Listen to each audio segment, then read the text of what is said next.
He built an empire on fear. She built a wall around her heart. Neither one was prepared for what happens when a mafia boss pretends to be someone's husband and stops pretending. In Seoul's most dangerous underground, Kang Min-jae had never lost control of anything. Until a crying waitress in a jazz cafe asked him one impossible question on a rainy Thursday night. What you're about to witness will break you and rebuild you in the same breath.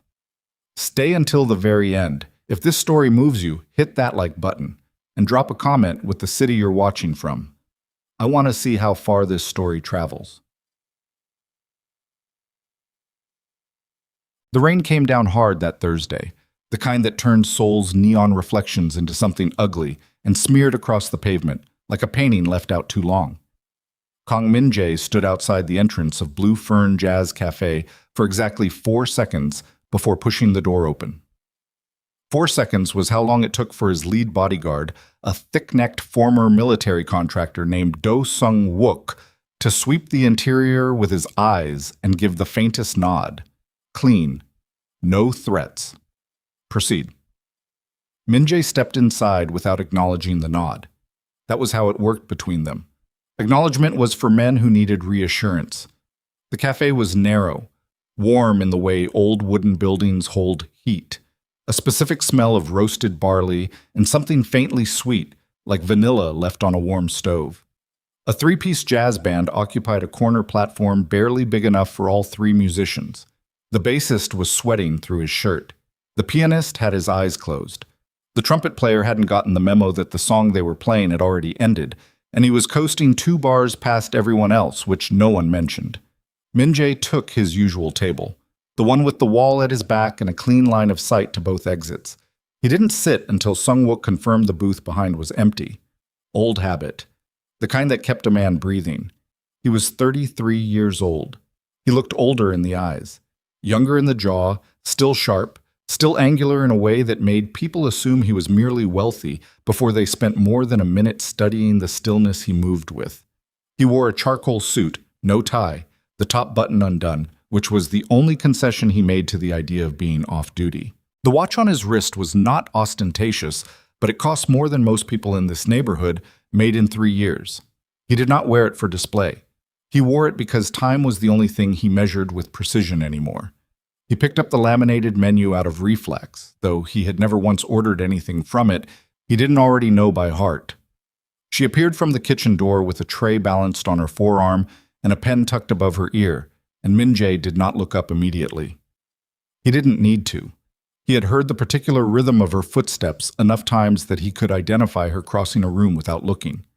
Quick, slightly uneven on the left, like she'd rolled an ankle at some point in the past, and it never fully recovered.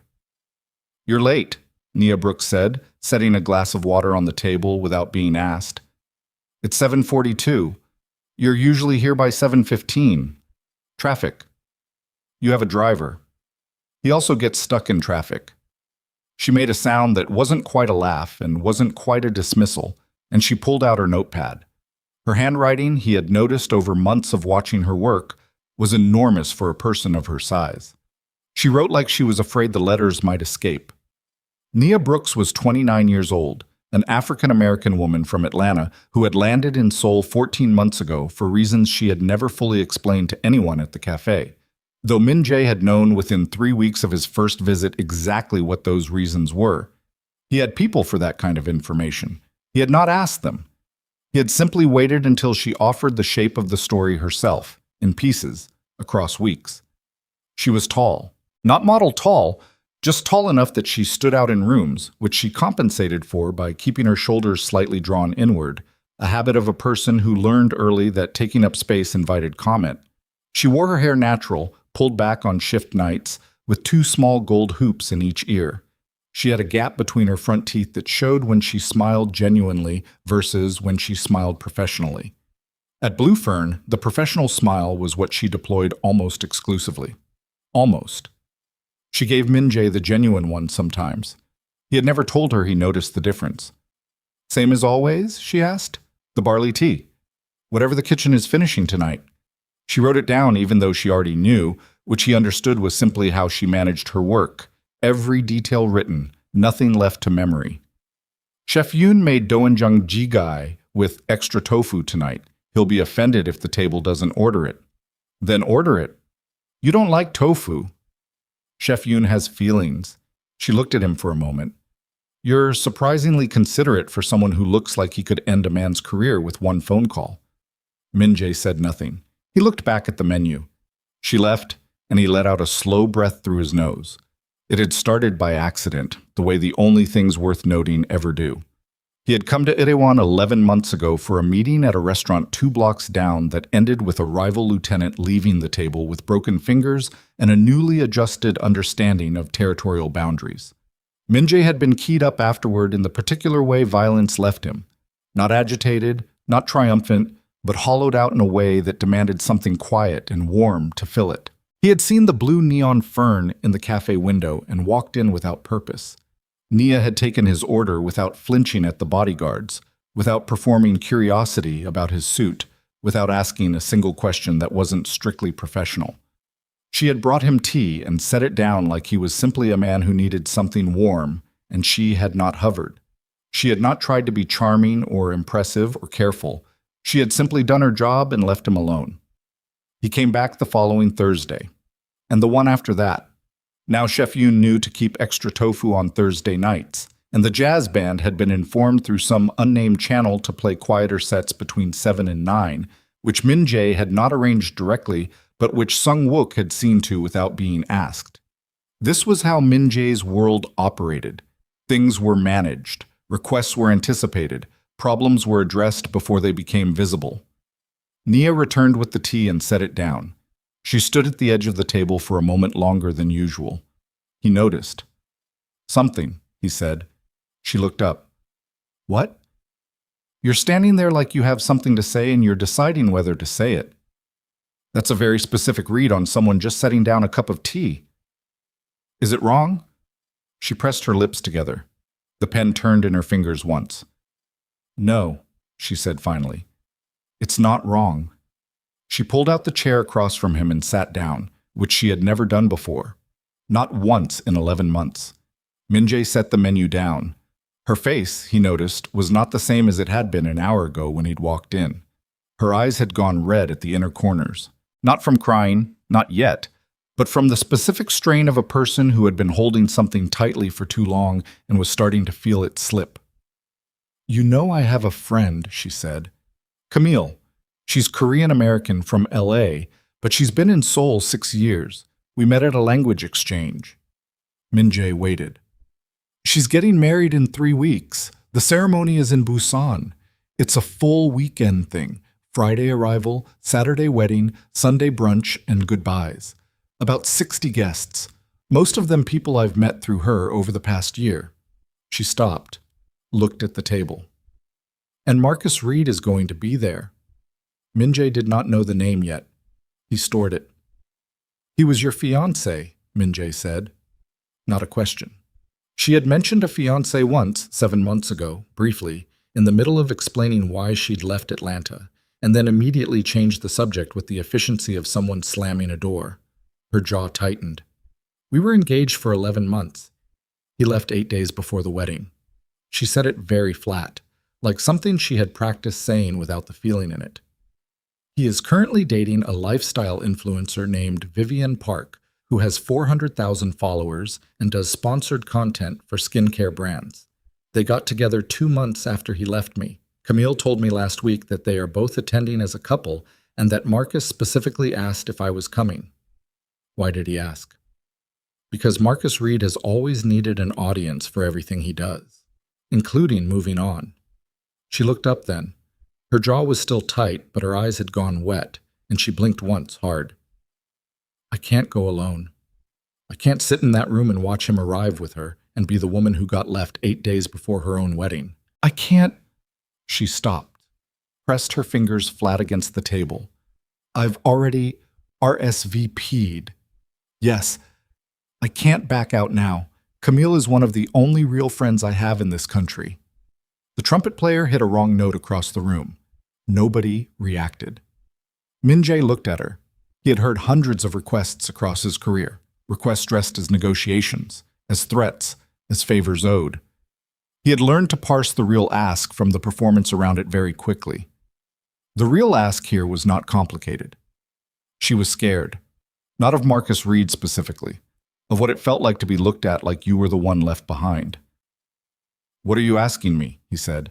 She met his eyes. The red in hers had deepened. "I'm asking you to come to Busan with me, for the weekend, as my husband." The word sat between them. "Husband," he said. "Fake husband. Obviously fake. I mean, I would explain everything. It would be a cover just for the wedding, and you don't have to—" She stopped, exhaled hard through her nose. "I know how this sounds. I know you're not. I know you probably have things to do, and I'm your waitress, and this is insane. And I don't even know why I'm asking you, except that you're the only person I've talked to consistently in this city for almost a year, and you're the only one who wouldn't—" She stopped again. "Wouldn't what?" She looked at him directly. "Make it weird." A long silence passed. The bassist switched to a softer register. Someone near the bar laughed at something. Sung Wook, positioned near the far wall, had not moved or changed expression, which meant he had not heard the specific words from that distance. Min-jae noted this without looking at him. He looked at Nia Brooks, sitting across from him with her hands flat on the table and her eyes wet and her professional smile absolutely nowhere on her face. And he thought about all the reasons he should say no. He could count them precisely. His schedule. The summit in Macau in 6 weeks that required groundwork. The fact that the Black Phoenix Syndicate's current restructuring negotiations required his attention to be nowhere except where it needed to be. The fact that appearing publicly and personally attached to a woman was the fastest way to create a leverage point for every rival he had accumulated across a decade of controlled violence. He thought about all of this. "Does the fake husband get to dance with his wife?" he said. She stared at him. "What?" "At the wedding. If the occasion calls for it. Does he get to dance?" The gap in her teeth appeared for exactly 2 seconds. Then she got it under control. Yes. Obviously. Yes. He picked up his tea. 3 weeks is enough time to learn a convincing marriage. She blinked. You're saying yes. I'm saying 3 weeks is not much time. He looked at her over the rim of the cup. "Tell me everything about Marcus Reed. What he looks like, how he moves, what he drives, what kind of man he is when he's performing, and what kind of man he is when nobody's watching." She opened her mouth, closed it, then she picked up the pen still in her hand and a blank page from the order notepad, and she began to talk. Min-jae listened the way he always listened, with everything, with nothing showing on his face. Outside, the rain hit the windows in waves, and Seoul glittered dirty and wet through the glass. And Sung Wook shifted his weight against the wall and watched the room, while his employer sat across from a woman who had no idea that the man she'd just asked to pretend to be her husband had spent the last 11 months quietly, carefully, making sure nothing in the world ever got close enough to hurt her. The following 2 weeks were unlike anything Min-jae had organized in his professional life, and he had organized the silent removal of 3 crime lords across 2 countries. They met on Tuesday and Saturday mornings at a dumpling house near Hongdae that opened at 6:30 and was populated at that hour exclusively by construction workers and elderly men playing chess. Nia brought notes, actual handwritten notes on folded paper. She brought him notes about herself, her parents' names, her sister's name, the neighborhood in Atlanta she grew up in, the year she started working in hospitality, the 2 places she'd traveled before Korea, the specific reason she found cilantro genuinely offensive at a molecular level. Min-jae read them once and remembered everything. She asked him questions in return, carefully, like she was aware she was walking towards something that might be hot. He answered what was necessary. He built a version of himself that was true enough to be consistent. His father's name, his mother's death when he was 9. A childhood in Mapo district. University and Business Administration, which was technically accurate in that he had attended 2 semesters before his father's illness, and the subsequent inheritance of an organization that had nothing to do with business and everything to do with its principles. He did not tell her what the Black Phoenix Syndicate actually was. She had never asked directly, in 11 months, about the bodyguards or the cars or the particular way rooms went quiet when he entered them. He had respected that. She had respected whatever the silence meant. It was its own arrangement. On the second Tuesday, she made him rehearse. "Okay," she said, sitting across from him in the dumpling house with her arms crossed, and an expression of professional seriousness that he had not seen from her before. It was the face of a woman who had been underestimated recently and was recalibrating. "I'm going to be someone at the wedding asking how we met. You answer." He looked at her. "The cafe. Too simple. People want texture. I sat in your section by accident, and you told me the soup was better than the menu suggested. I came back the following week to tell you the soup was not better than the menu suggested. You told me I had ordered the wrong soup. I came back a third time to order the correct soup. By that point, it seemed inefficient not to continue seeing each other." She stared at him. "Did you just come up with that right now? Is it wrong?" "No," she said slowly. That's very you." He didn't respond to that. She had a harder time with the physical dimension of it. Not uncomfortable, precisely, but careful in the way someone is when they've been burned and still remember the specific temperature. When he took her arm crossing a street during one of their walking rehearsals near Gyeongbokgung, she startled. When he placed a hand briefly at her lower back, guiding her through a crowd, she went very still for a half second. He noticed both times. He said nothing either time. On the Friday before the Busan trip, Bisima Osikyu, they sat in the dumpling house a third time and ran through the guest list she'd memorized. He listened to the names and the associations. He cataloged the important ones.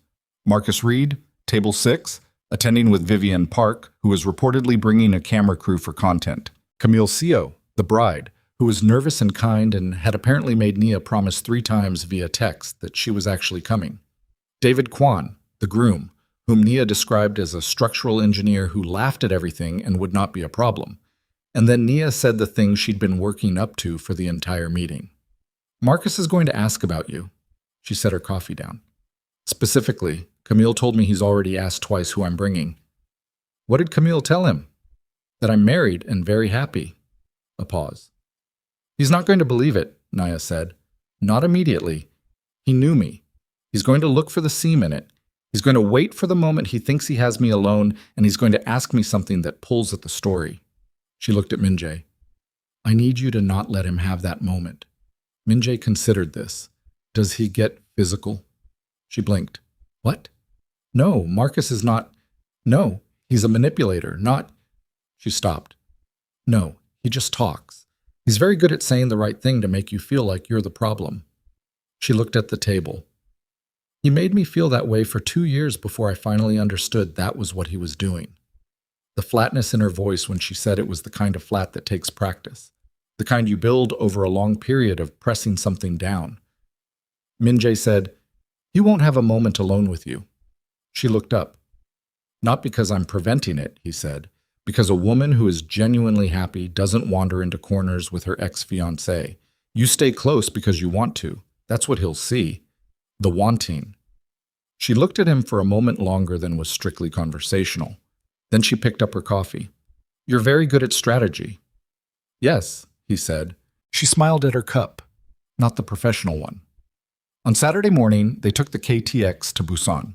Min-jae had arranged for his personal car to be waiting at Busan Station.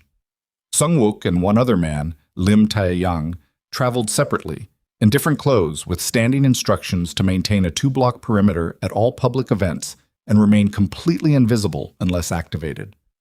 Nia did not know about the perimeter. She sat beside him on the train with a travel pillow wedged between her shoulder and the window and her notes folded in her lap. Somewhere past Daejeon, she fell asleep. Her head tilted, corrected, tilted again, and then finally came to rest against his shoulder. Min-jae did not move. He watched the mountains roll past the window, pale green in the autumn light, and he thought about how specific and strange this was, to have arranged the entire controlled geometry of his life around a woman who did not know the first true thing about him, and to feel, in the specific warm weight of her sleeping against his shoulder, something that was not strategic and not useful, and was therefore, by every standard he'd applied to himself for 20 years, a problem. He did not move. He looked at the mountains until they ran out and the sea appeared on the left side of the train, flat and silver under the afternoon sky. Busan waited, And somewhere in that city, Marcus Reed was already rehearsing the performance of a man who had won. He didn't know yet what he was walking into. The hotel was called the Meridian Busan, and it sat 42 floors above the waterfront with a lobby that smelled like fresh eucalyptus and money.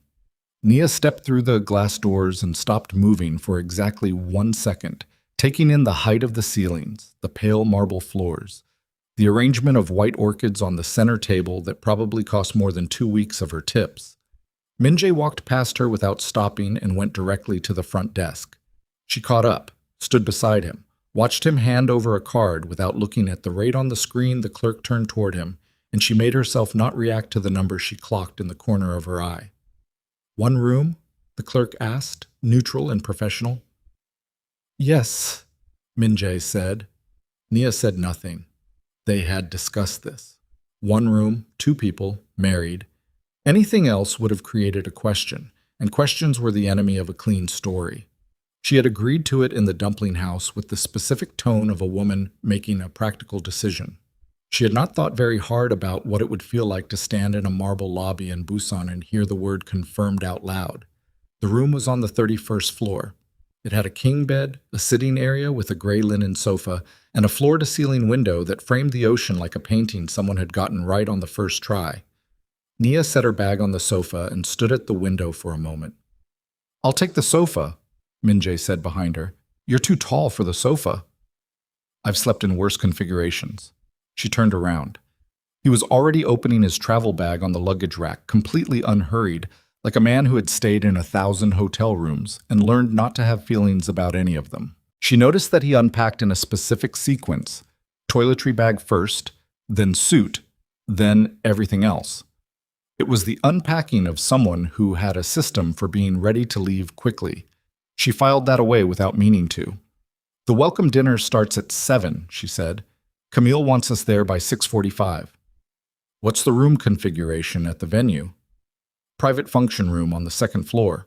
Long table, maybe 15 people tonight. The full guest list arrives tomorrow for the ceremony." He nodded. He had already hung the suit.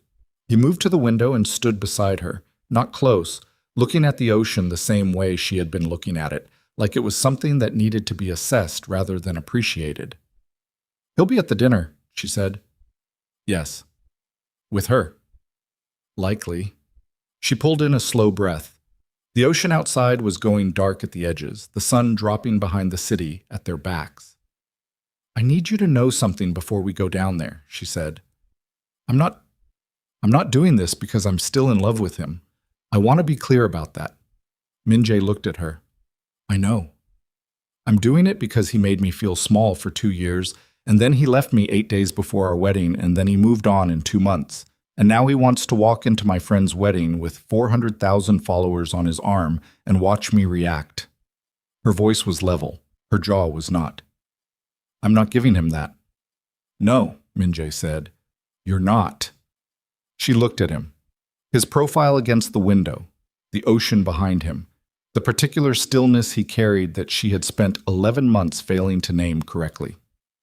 "Thank you," she said, "for coming." He looked back at the water.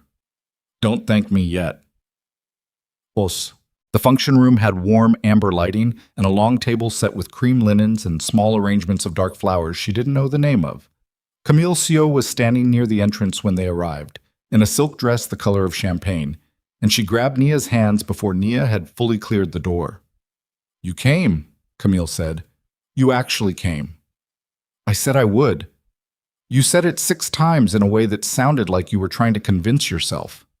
Camille's eyes moved over Nia's shoulder, and then her grip on Nia's hands tightened imperceptibly. "And you brought him."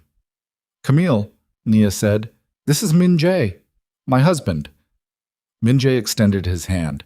Camille shook it with the particular focus of a woman who was trying to take in a great deal of information in a short time. He was, by the standard of every man in the room, a significant physical presence, which had nothing to do with size and everything to do with the quality of his stillness. He wore a dark navy suit, no tie, and he looked at Camille the way he looked at most people who were not a threat, with complete, unhurried attention that somehow managed to feel like both interest and assessment simultaneously. "She talks about you," Camille said to him. I hope specifically, he said. Camille blinked. Then she laughed, surprised. She looked at Nia with an expression that said several things at once, none of them out loud. Nia kept her face arranged. David Kwan appeared at Camille's elbow, stocky, open-faced, laughing at something someone had said 3 seconds ago. He pumped Min-jae's hand enthusiastically and asked where he was from and whether he followed baseball, and Min-jae answered both questions in a way that produced more laughing from David and a follow-up question about statistics, and Nia watched this with something she couldn't fully categorize. She had known, abstractly, that Min-jae would be able to hold a room. She had not anticipated how effortless it would look, the way he scaled himself to whoever he was talking to without appearing to scale at all. Then Camille leaned close to Nia's ear. Table far end. Just sat down. Nia did not turn immediately. She counted 3 seconds. Then she turned slowly, with her chin up, and she looked. Marcus Reed was 31 years old, and he had the face of a man who had been told since childhood that he was exceptional, which had produced in him a specific kind of ease that read as confidence until you spent enough time with it to understand it was simply the absence of self-doubt, which was not the same thing. He was tall, well-dressed in a slim burgundy jacket, with close-cropped hair and a jaw that photographed well. He was laughing at something the woman beside him had said. Vivienne Park was exactly as her 400,000 followers had been told she was. She wore a dress that was slightly too occasion-forward for a pre-wedding welcome dinner, and she had the specific posture of someone accustomed to being photographed.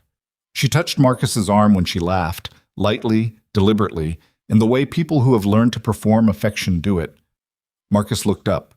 His eyes found Nia with the precision of a man who had been tracking the entrance all evening without appearing to do so. She saw it, the flash of something that was not quite surprise and not quite pleasure, something more like the satisfaction of a person who has been waiting for a specific thing to arrive. Then his eyes moved to Min-jae, and stayed. Nia felt Min-jae's hand settle at the small of her back. Light, certain, the pressure of a man who had decided something. She kept her chin level. Marcus Reed's jaw did something small. Dinner was 15 people around a table that was slightly too long for the room, which meant voices carried and conversations bled into each other at the edges. Nia sat between Min-jae and Camille. Marcus was 6 seats down on the opposite side, close enough for eye contact, far enough that conversation required effort. He made the effort. Midway through the first course, he called across the table, "Nia, I didn't realize you were married." He said it with a smile that was calibrated to sound warm. Camille kept it under wraps. "Camille is good at keeping things where they belong," Nia said. A small beat. A few people looked up. "How long?" he asked. "If you don't mind." 6 months, Nia said. She felt Min-jae's hand move from her back. They were seated now, and settle at the edge of the table, close to hers, not touching, present. 6 months. Marcus nodded slowly, in the way of someone processing information they find interesting. "So, not long after you moved here." "People find what they need when they stop looking for what they lost," Nia said, and she picked up her fork and ate a bite of the soup with complete composure, and she did not look at him again for 4 full minutes.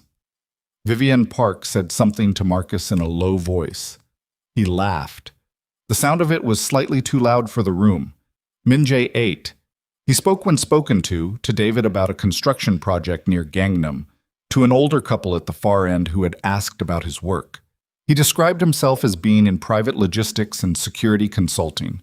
He answered follow-up questions with precisely enough detail to satisfy and precisely little enough to close the topic. At no point did his voice change register or his posture shift in a way that suggested any other conversation in the room was of greater interest than the one he was currently in. But twice, and Nia clocked both times, he turned to her with a specific quality of attention that had nothing to do with performance. Once to pass the water before she'd reached for it. Once to say something quiet near her ear about the fish course, something inconsequential, leaning in the specific way of a man who had been sitting next to the same person long enough to have developed a gravity toward them. She saw Marcus see it the second time. She saw the edge of his smile change. After dinner, the group filtered into the small lounge adjacent to the function room. Someone started music. David got a round of drinks going with the enthusiasm of a man who had waited months for this specific weekend and intended to extract everything it had. Nia was standing with Camille near the window when she heard Marcus behind her. "I'll give you a minute," Camille said, and stepped away before Nia could form the word no. She turned around. Marcus was standing 3 feet away with a drink in his hand and his jacket unbuttoned. Up close, he looked exactly the same and entirely different in the way of something that no longer had power over you but that you still recognized the shape of. "I'm not looking for a conversation," Nia said, keeping her voice below the music. "I'm not either," he said. "I just wanted to say you look well. You look genuinely well. I'm glad." "Thank you." "He seems like a good man." "He is." Marcus turned his glass in his hand once. "I heard you're still at the cafe, the jazz place in Itaewon." "Yes." "You always talked about opening your own place." "Still do." "In Korea?" "Yes." He nodded, looked at his drink. "You know, I've thought a lot about how things—" "Marcus." Her voice was quiet and final. "I don't need you to have thought a lot about anything. I'm fine. You can see that I'm fine. Go back to your table." He looked up. For a second, the performance dropped and she saw something genuine under it, something complicated that she had once spent 2 years trying to understand and had finally stopped trying. He opened his mouth. "There you are." Min-jae's voice arrived first. He stepped up beside Nia. His hand came to the side of her waist, not her back this time, the side, which was different, more specific, more certain, the grip of a man who is claiming something without announcing it. He looked at Marcus without any particular expression, not hostile, not performing warmth either, just present and fully directed. "Marcus Reed," Nia said. "My husband, Min-jae." "David's told me about you," Marcus said, extending his hand. "He says you're in security." "Among other things." Min-jae shook it. His grip, Nia knew from the handshake rehearsal 2 weeks ago, was precisely calibrated, firm without demonstration. The grip of a man who had nothing to prove to this particular person. Marcus held the handshake a half-second too long, which was the handshake of a man trying to take a measurement. He did not appear to like what he measured. "Interesting work," Marcus said. "It has its moments." A beat. Marcus looked at Nia. "Well, congratulations, both of you." He stepped back. "Enjoy the weekend." He walked away. Nia exhaled through her nose, just once. Just enough. Min-jae's hand dropped from her waist. He looked at her. "You're shaking." "I'm aware." "You handled it well." "I've been practicing that conversation in my head for 3 weeks." She looked at the window. The harbor lights were coming on outside, scattered yellow and white across the dark water. "He's going to try again, not tonight, but before the weekend is over." "Yes," Min-jae said. "He will." "What do we do?" He looked out at the harbor. "We give him nothing to work with." They walked back to the hotel at 11:15. The night air off the water was cool and carried salt, and the streets near the waterfront were still busy with people coming out of restaurants and late bars. Sung-wook and Lim Tai-yang materialized at the correct distance behind them without being summoned, which was how the perimeter operated. It existed until it needed to be visible, and until then it was simply the city's normal noise. Nia didn't notice them. She walked with her arms folded across her chest. Not cold exactly, just contained. She'd been mostly quiet since they left the lounge. At the corner of the hotel block, she said, "Thank you for what you did back there." "With Reed?" "With the—" "Yes. You didn't make it a thing. You just showed up and you were just there." She shook her head. "Most people would have made it territorial. Would have wanted him to know you were a threat." "He already knew." "I know he did. That's the point. You didn't have to say it." Min-jae looked at the hotel entrance ahead. Men like Reed understand pressure without speech. The speech is for people who need the confirmation. He doesn't need it. She stopped walking. He took 2 more steps before he noticed and turned back. She was looking at him in the way she sometimes looked at him across the cafe table when he said something that required her to recalibrate some assumption she'd been carrying. He had seen this look before. He had learned not to react to it. "Who are you?" she said. Not confrontational. Something else. Like she was asking a question she'd been holding for 11 months and was finally close enough to the edge to let it out. He held her gaze for 3 full seconds. "Someone who came in out of the rain," he said. She looked at him another moment. Then something in her face settled. Not satisfied, not deflected, somewhere in between.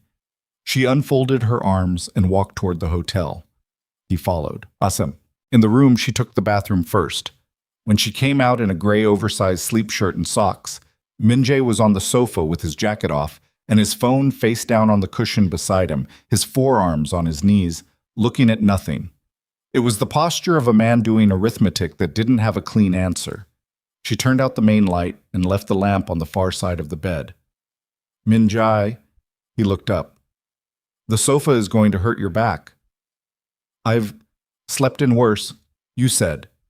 She pulled the blanket back on the far side of the bed. "It's a king. There's a geography between us that Marcus Reed couldn't cross with a running start." She got in, lay on her side facing the window. "Turn off the lamp when you're ready." A long quiet. She heard him shift on the sofa, then the sofa creak as he stood. She heard him move across the room and felt the mattress take his weight on the far side. The lamp clicked off. Darkness. The harbor lights filtered through the curtains, faint and pale. "Naya." "Yeah." A pause. "Did he hurt you?" "Reed. When he left." Not the way of a man asking for information. The way of a man asking because the answer mattered to him in some way he had not fully authorized yet. She was quiet for a moment. "He didn't hit me or anything, if that's what you're asking." "That's not what I'm asking." She looked at the pale pattern of light on the ceiling. "He made me feel like I invented the relationship," she said finally. "Like the whole thing was something I built in my head, and he'd just been standing nearby, and I'd projected a love story onto him. By the time he left, I had spent so much time trying to figure out what I'd done wrong that I'd forgotten to ask whether he was actually a good person." She paused. "He wasn't. I don't think he's a bad person either. I think he's a person who loves the version of you that makes him feel good and then loses interest in the rest of it." The room held the quiet. "Some people can love a whole person," Min-jae said.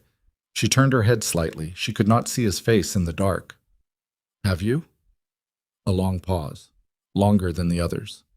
"Not yet," he said. She lay still.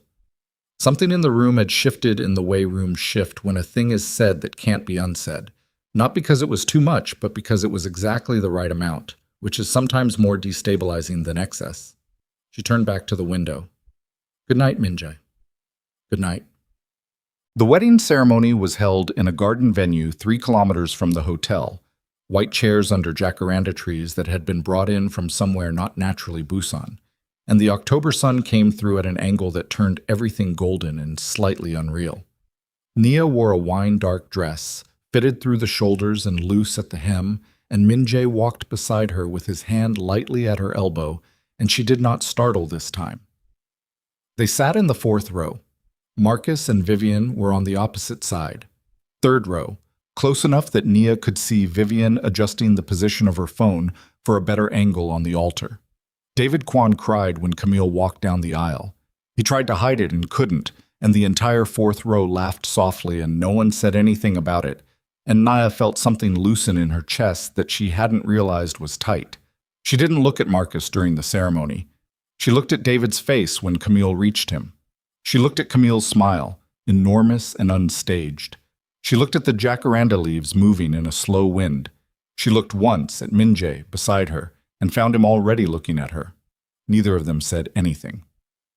The reception was in the ballroom below the garden, and it was full and loud with warmth, the kind of reception where everyone already knows each other well enough to skip the formal stage and move directly into dancing and long conversations, and somebody telling a story involving a boat that made the whole table fall apart. Min-jae danced with her once during the first open set.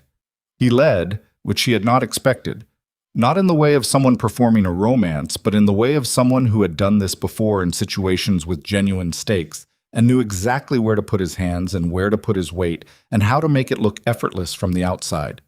She followed, and midway through the song she stopped thinking about whether it looked correct, and it simply was correct, and she caught Camille watching from a table with an expression of pure, unself-conscious delight, and she looked away before she smiled too wide. Marcus watched. She felt it without looking. She didn't look. Afterward, Min-jae went to the bar for water. She was standing at the edge of the dance floor when Vivian Park appeared beside her.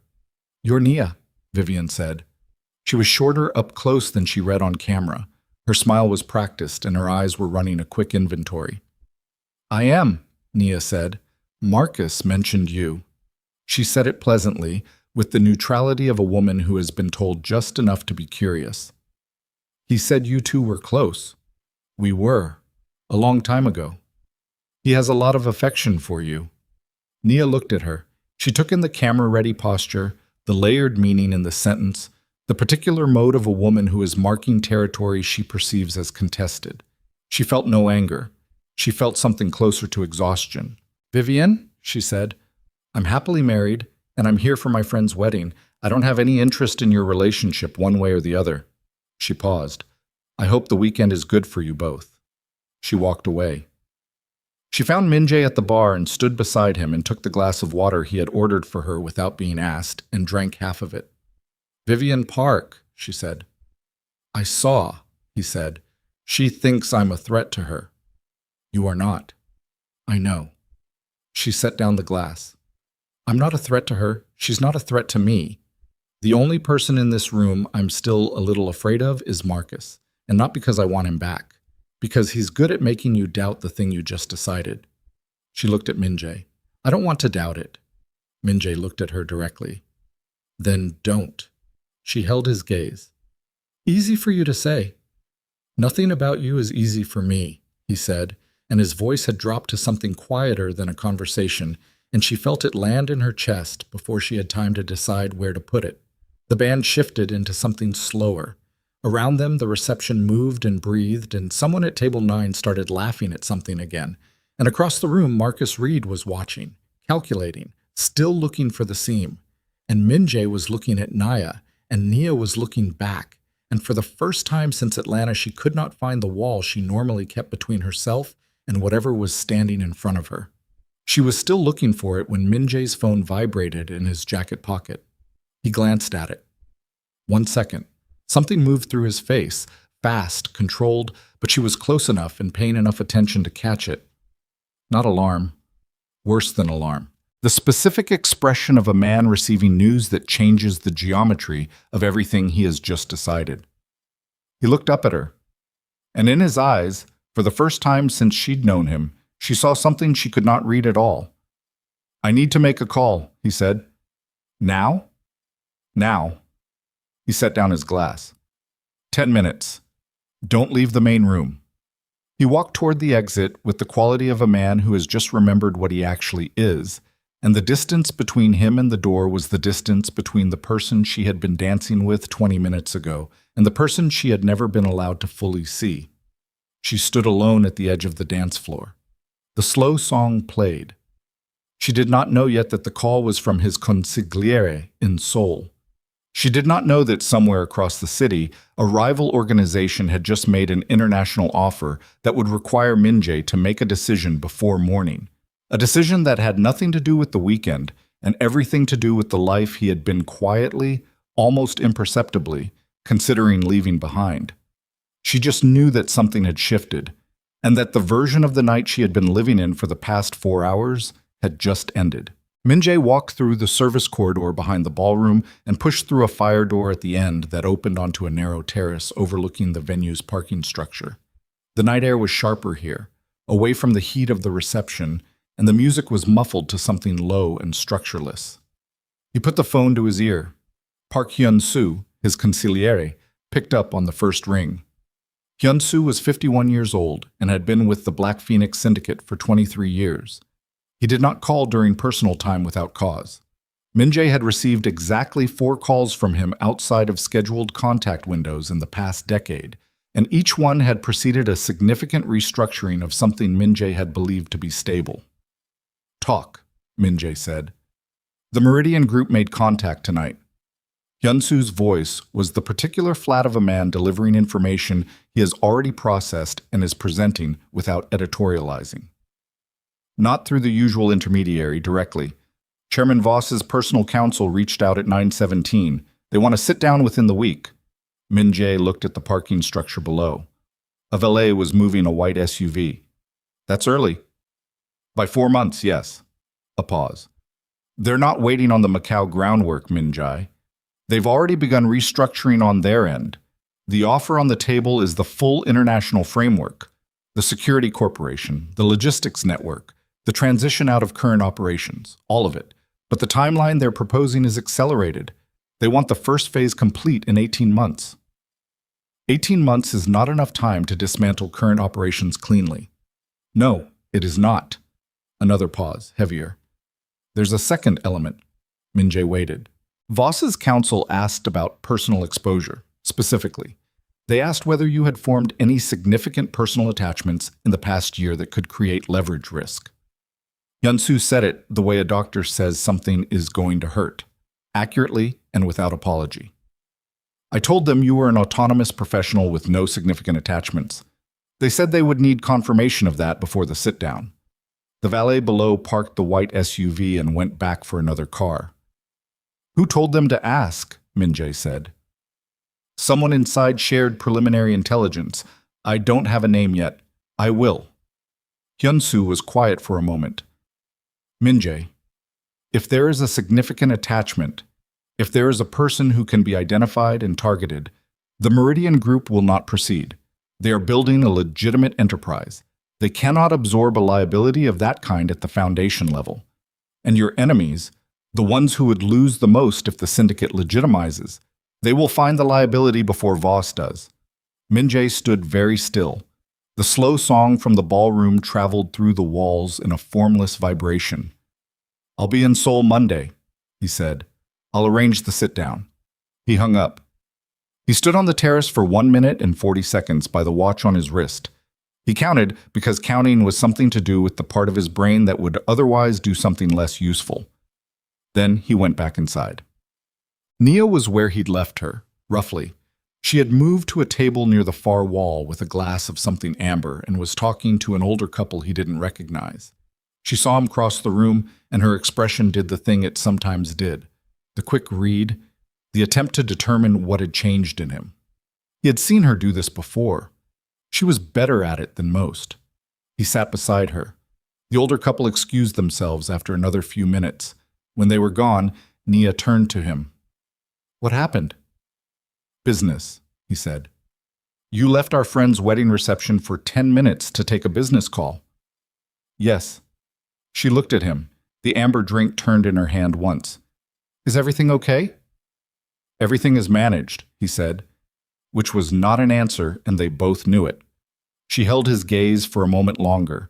Then she looked at the dance floor where David was now dancing badly and with great commitment to something upbeat, and Camille was laughing at him, and the room was loud and warm and full of exactly the kind of ordinary happiness that Min Jae had not thought very much about wanting until approximately the past 3 weeks.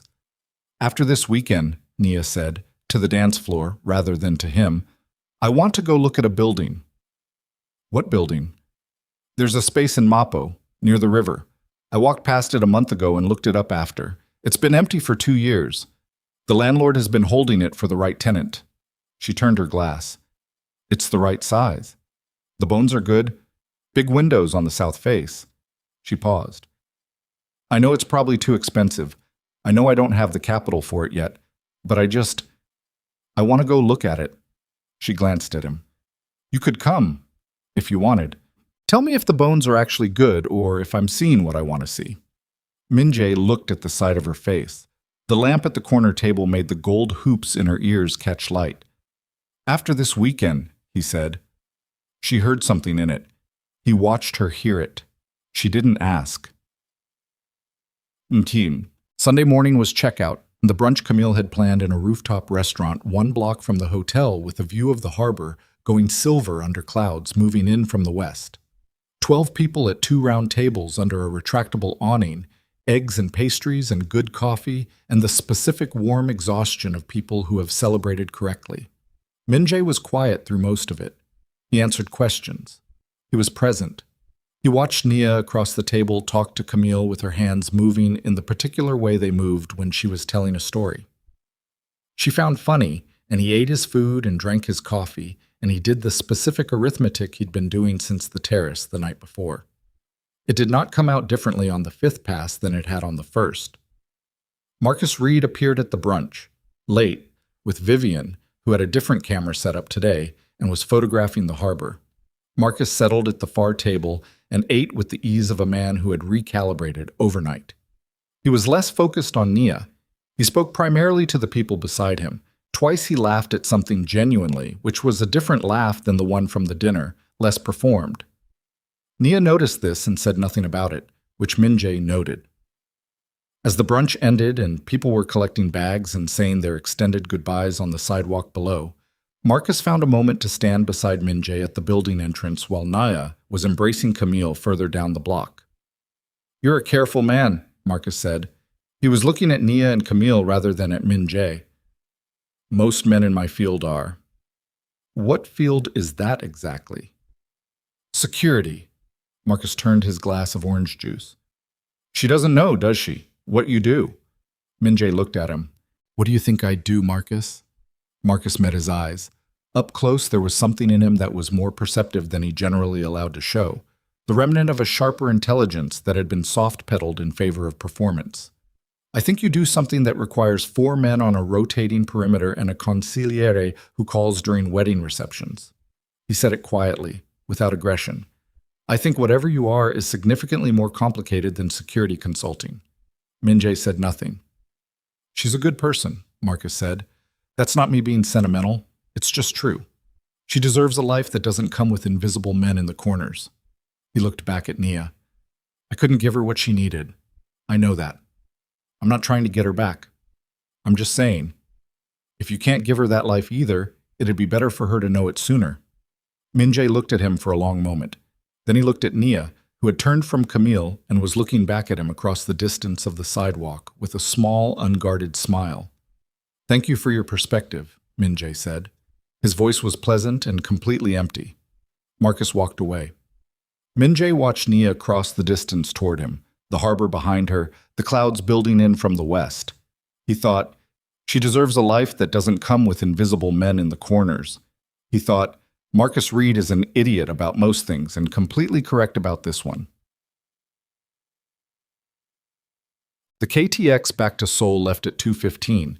They sat in the same configuration as before, Nia at the window, Min-jae at the aisle. But the silence this time was a different weight.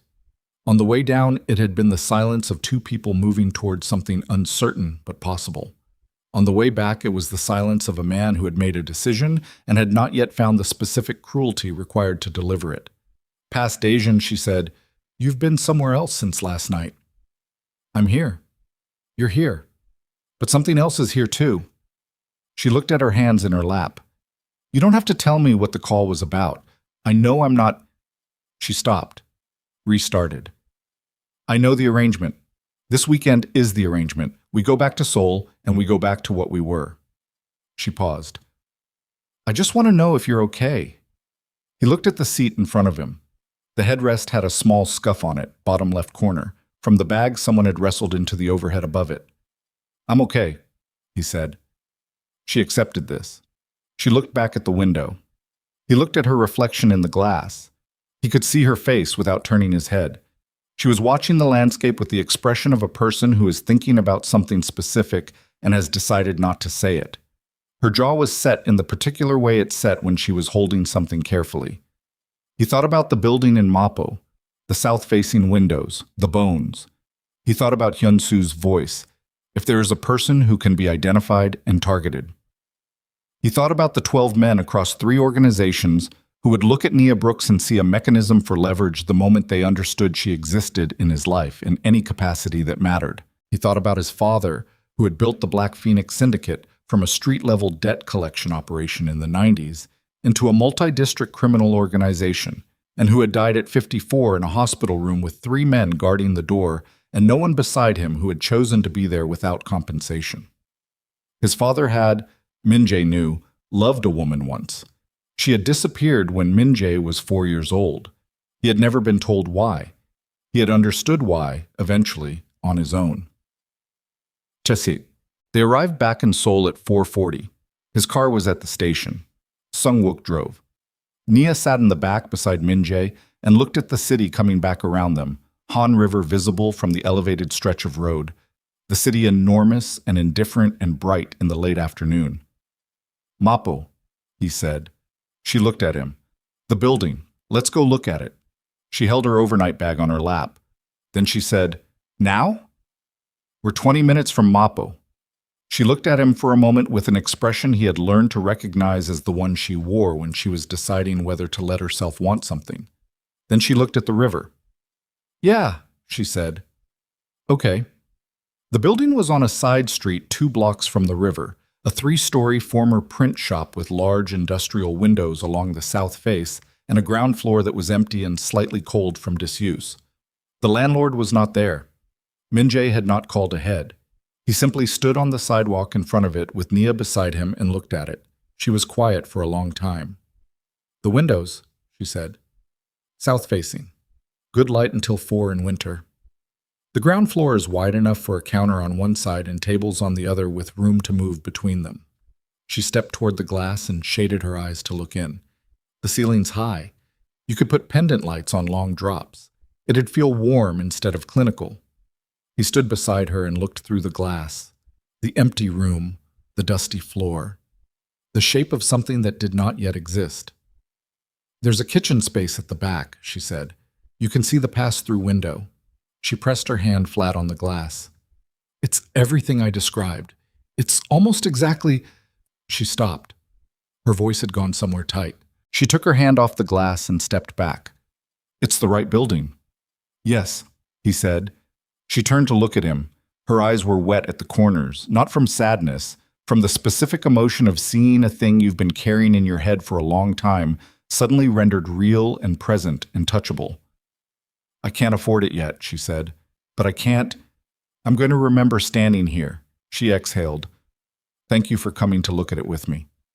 He looked at her. He thought, I could own this building by Monday morning. He said, You'll get there. She nodded. She looked at the building one more time, then she pulled her coat tighter and turned back toward the car, and he walked beside her, and the 2 blocks back to the car were the longest 2 blocks of the past decade. He made his decision that night, alone, in his apartment on the 38th floor in Yongsan, sitting at the desk where he managed the architecture of his professional life, looking at the Han River below him. Same river, different angle.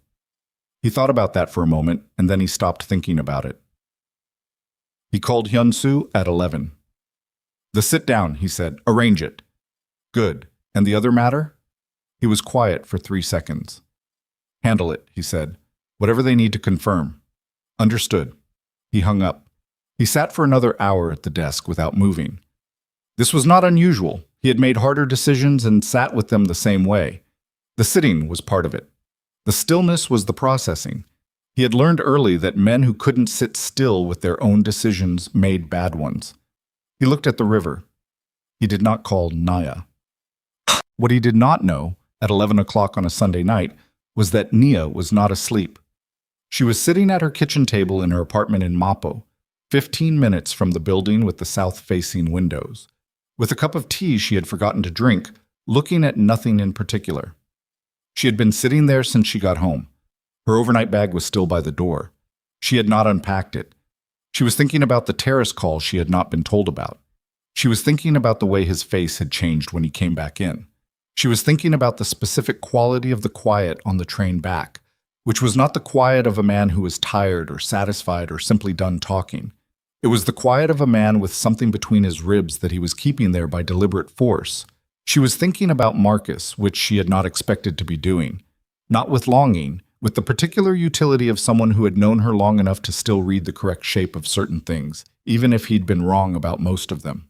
She was thinking about what Marcus had said to her at the brunch very quickly while Min-jae was near the entrance. He had leaned close and said in a low voice, "He's good at protecting people. Make sure he's not protecting you from himself." She had not responded. She had looked at Marcus for 1 second with the look she reserved for things she wasn't ready to examine, and then Camille had called her name and she had turned away. She was examining it now. She picked up her phone. She looked at Min-jae's contact. No photograph, just the name, which she had entered 6 months ago at his request. Simply MJ, which told her nothing and suited him entirely. She did not call. She set the phone face down. She thought about the building, about him standing in front of it saying, "You'll get there," in the voice of a man who knows the distance to a destination and is not going to be walking it beside you. She thought, something happened on that terrace. She thought, he's already decided something. She thought, I need to know what it is before I let this go any further. She turned the cup of cold tea in her hands and sat at the kitchen table in Mapo, while the city moved outside her window, and she did not yet understand that the thing she was already feeling, the specific anticipatory grief of a loss not yet confirmed, was the most honest thing she had felt in 2 years. 3 days passed in which they did not see each other. This was not unusual in practical terms. They were not in the habit of daily contact. Their arrangement was Thursday nights at Blue Fern, and it was Tuesday. But the 3 days had a texture to them that was different. On Monday, Min-jae met with Hyun-soo and 2 legal consultants at the syndicate's operations office in Gangnam, in a room with no windows and a table that had seen worse meetings than this one. The Meridian Group's framework was laid out in 4 documents totaling 89 pages. The timeline was aggressive. The transition would require Min-jae's full operational attention for a minimum of 2 years. It would require him to travel extensively. It would require that every visible aspect of his personal life be unimpeachable and every invisible aspect of it remain buried. He read all 89 pages. He asked 22 questions. He got 18 answers. The 4 missing answers were not, he understood, going to improve. On Tuesday, Nia worked a double shift at Blue Fern. She took an order for a table of 4 and wrote it down in her enormous handwriting and brought it correctly and refilled water glasses without being asked, and smiled at the right moments, and at 9:15, when the cafe had thinned to a few late couples, she stood at the service window and thought about something without meaning to. She thought about the way he had looked at her on the dance floor in Busan. Not the performance of it. The thing that was underneath it, which she had been trying to not think about directly, because looking at it directly had the quality of looking into a light source, briefly illuminating and then producing a specific blindness. She thought about not yet. On Wednesday, Min-jae's intelligence team confirmed the identity of the internal source who had communicated his personal status to the Meridian Group's preliminary assessment team. The source was a mid-level logistics coordinator named Baek Jun-ho, who had been with the organization 4 years and had apparently been developing a secondary relationship with a competing interest group for the past 8 months. Hyun-soo managed the situation. By Wednesday evening, the situation was managed. Min-jae did not feel anything specific about this, which was normal. He had made his peace with the operational necessities of his life at 24 and had not revisited the peace since. What he felt instead, at 7 o'clock on Wednesday evening, sitting in the back of his car on the way back from Gangnam, was the specific image of Nia's hand flat against a glass storefront. Not the image of her face, just her hand, palm flat, fingers spread. The posture of someone making contact with something they're afraid to fully want. He turned his phone over in his hands. He did not call. What? Thursday came. He was there at 7:15, on time. He hung his jacket on the hook at the end of the booth and sat with his back to the wall and looked at the menu he did not need. Nia came out of the kitchen at 7:18. She saw him. She came to the table with the water, same as always, and set it down, same as always. She did not sit. Same as always, she said. Yes. She wrote it down. She did not look at the notepad while she wrote. She looked at him. You've decided something, she said. Her voice was flat. Not cold, flat. The specific flatness of a person who has been preparing a sentence for 3 days and has stripped everything performative out of it. He looked up from the menu. Naya, you don't have to tell me what it is. She put the pen back above her ear. But I need to know if I'm misreading it, because if I'm misreading it, I can just... She pressed her lips together. I can just go back to Thursday nights and soup recommendations, and that's fine.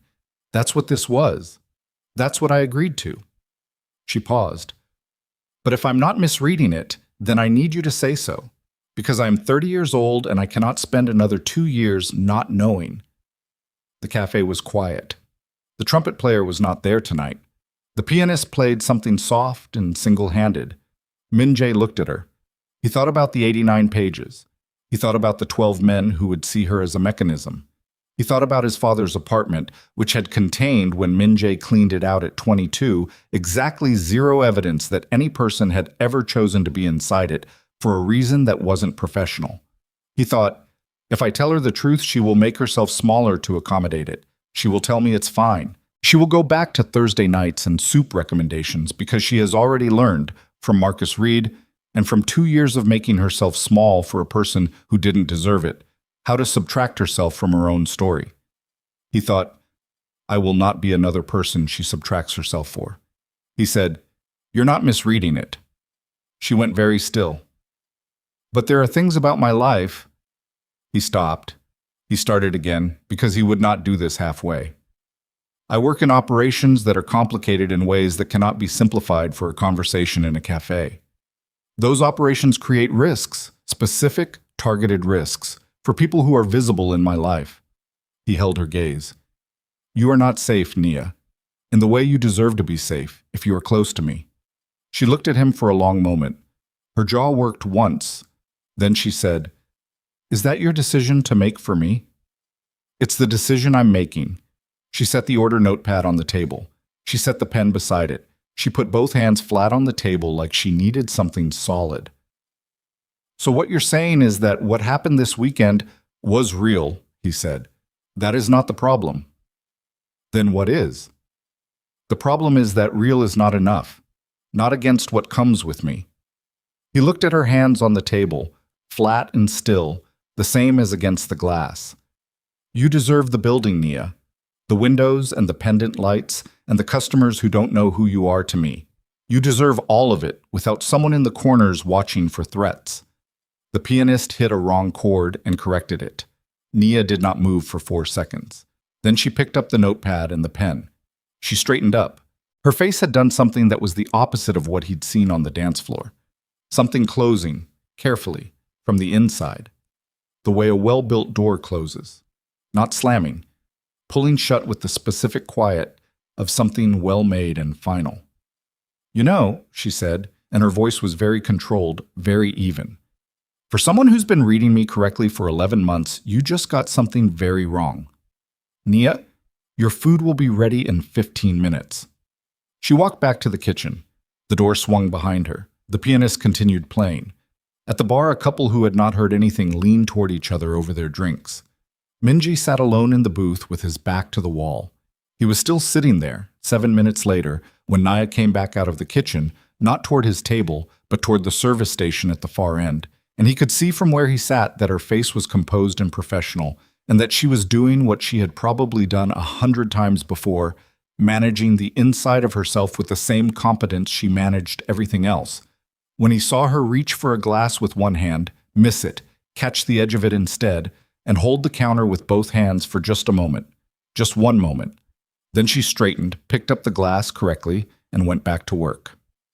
Min-jae looked at the table. He had spent 20 years making decisions that cost people things. He had made them with clarity and without sentiment, and in the knowledge that sentimentality was the luxury of men who did not bear the weight he bore. He had believed this completely.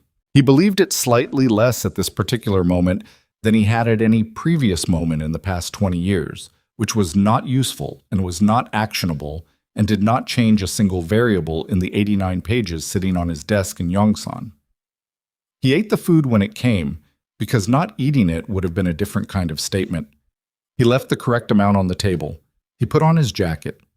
He walked out of Blue Fern Jazz Cafe into the Itaewon night without looking back, which was the only way he knew how to leave anything, and the door swung shut behind him, and the pianist inside moved into something that was almost, but not quite, the song they had danced to in Busan. Sung-wook fell into step behind him on the pavement. Somewhere behind the cafe's kitchen door, Nia Brooks set down a tray she had picked up for no reason and pressed her back against the wall and looked at the ceiling of the kitchen while Chef Yoon pretended not to notice, and she stayed there for exactly long enough to understand that she had, without ever intending to, walked straight back into the exact shape of the thing she had come to Seoul to escape. Except that this time, with this man, she had not been deceived.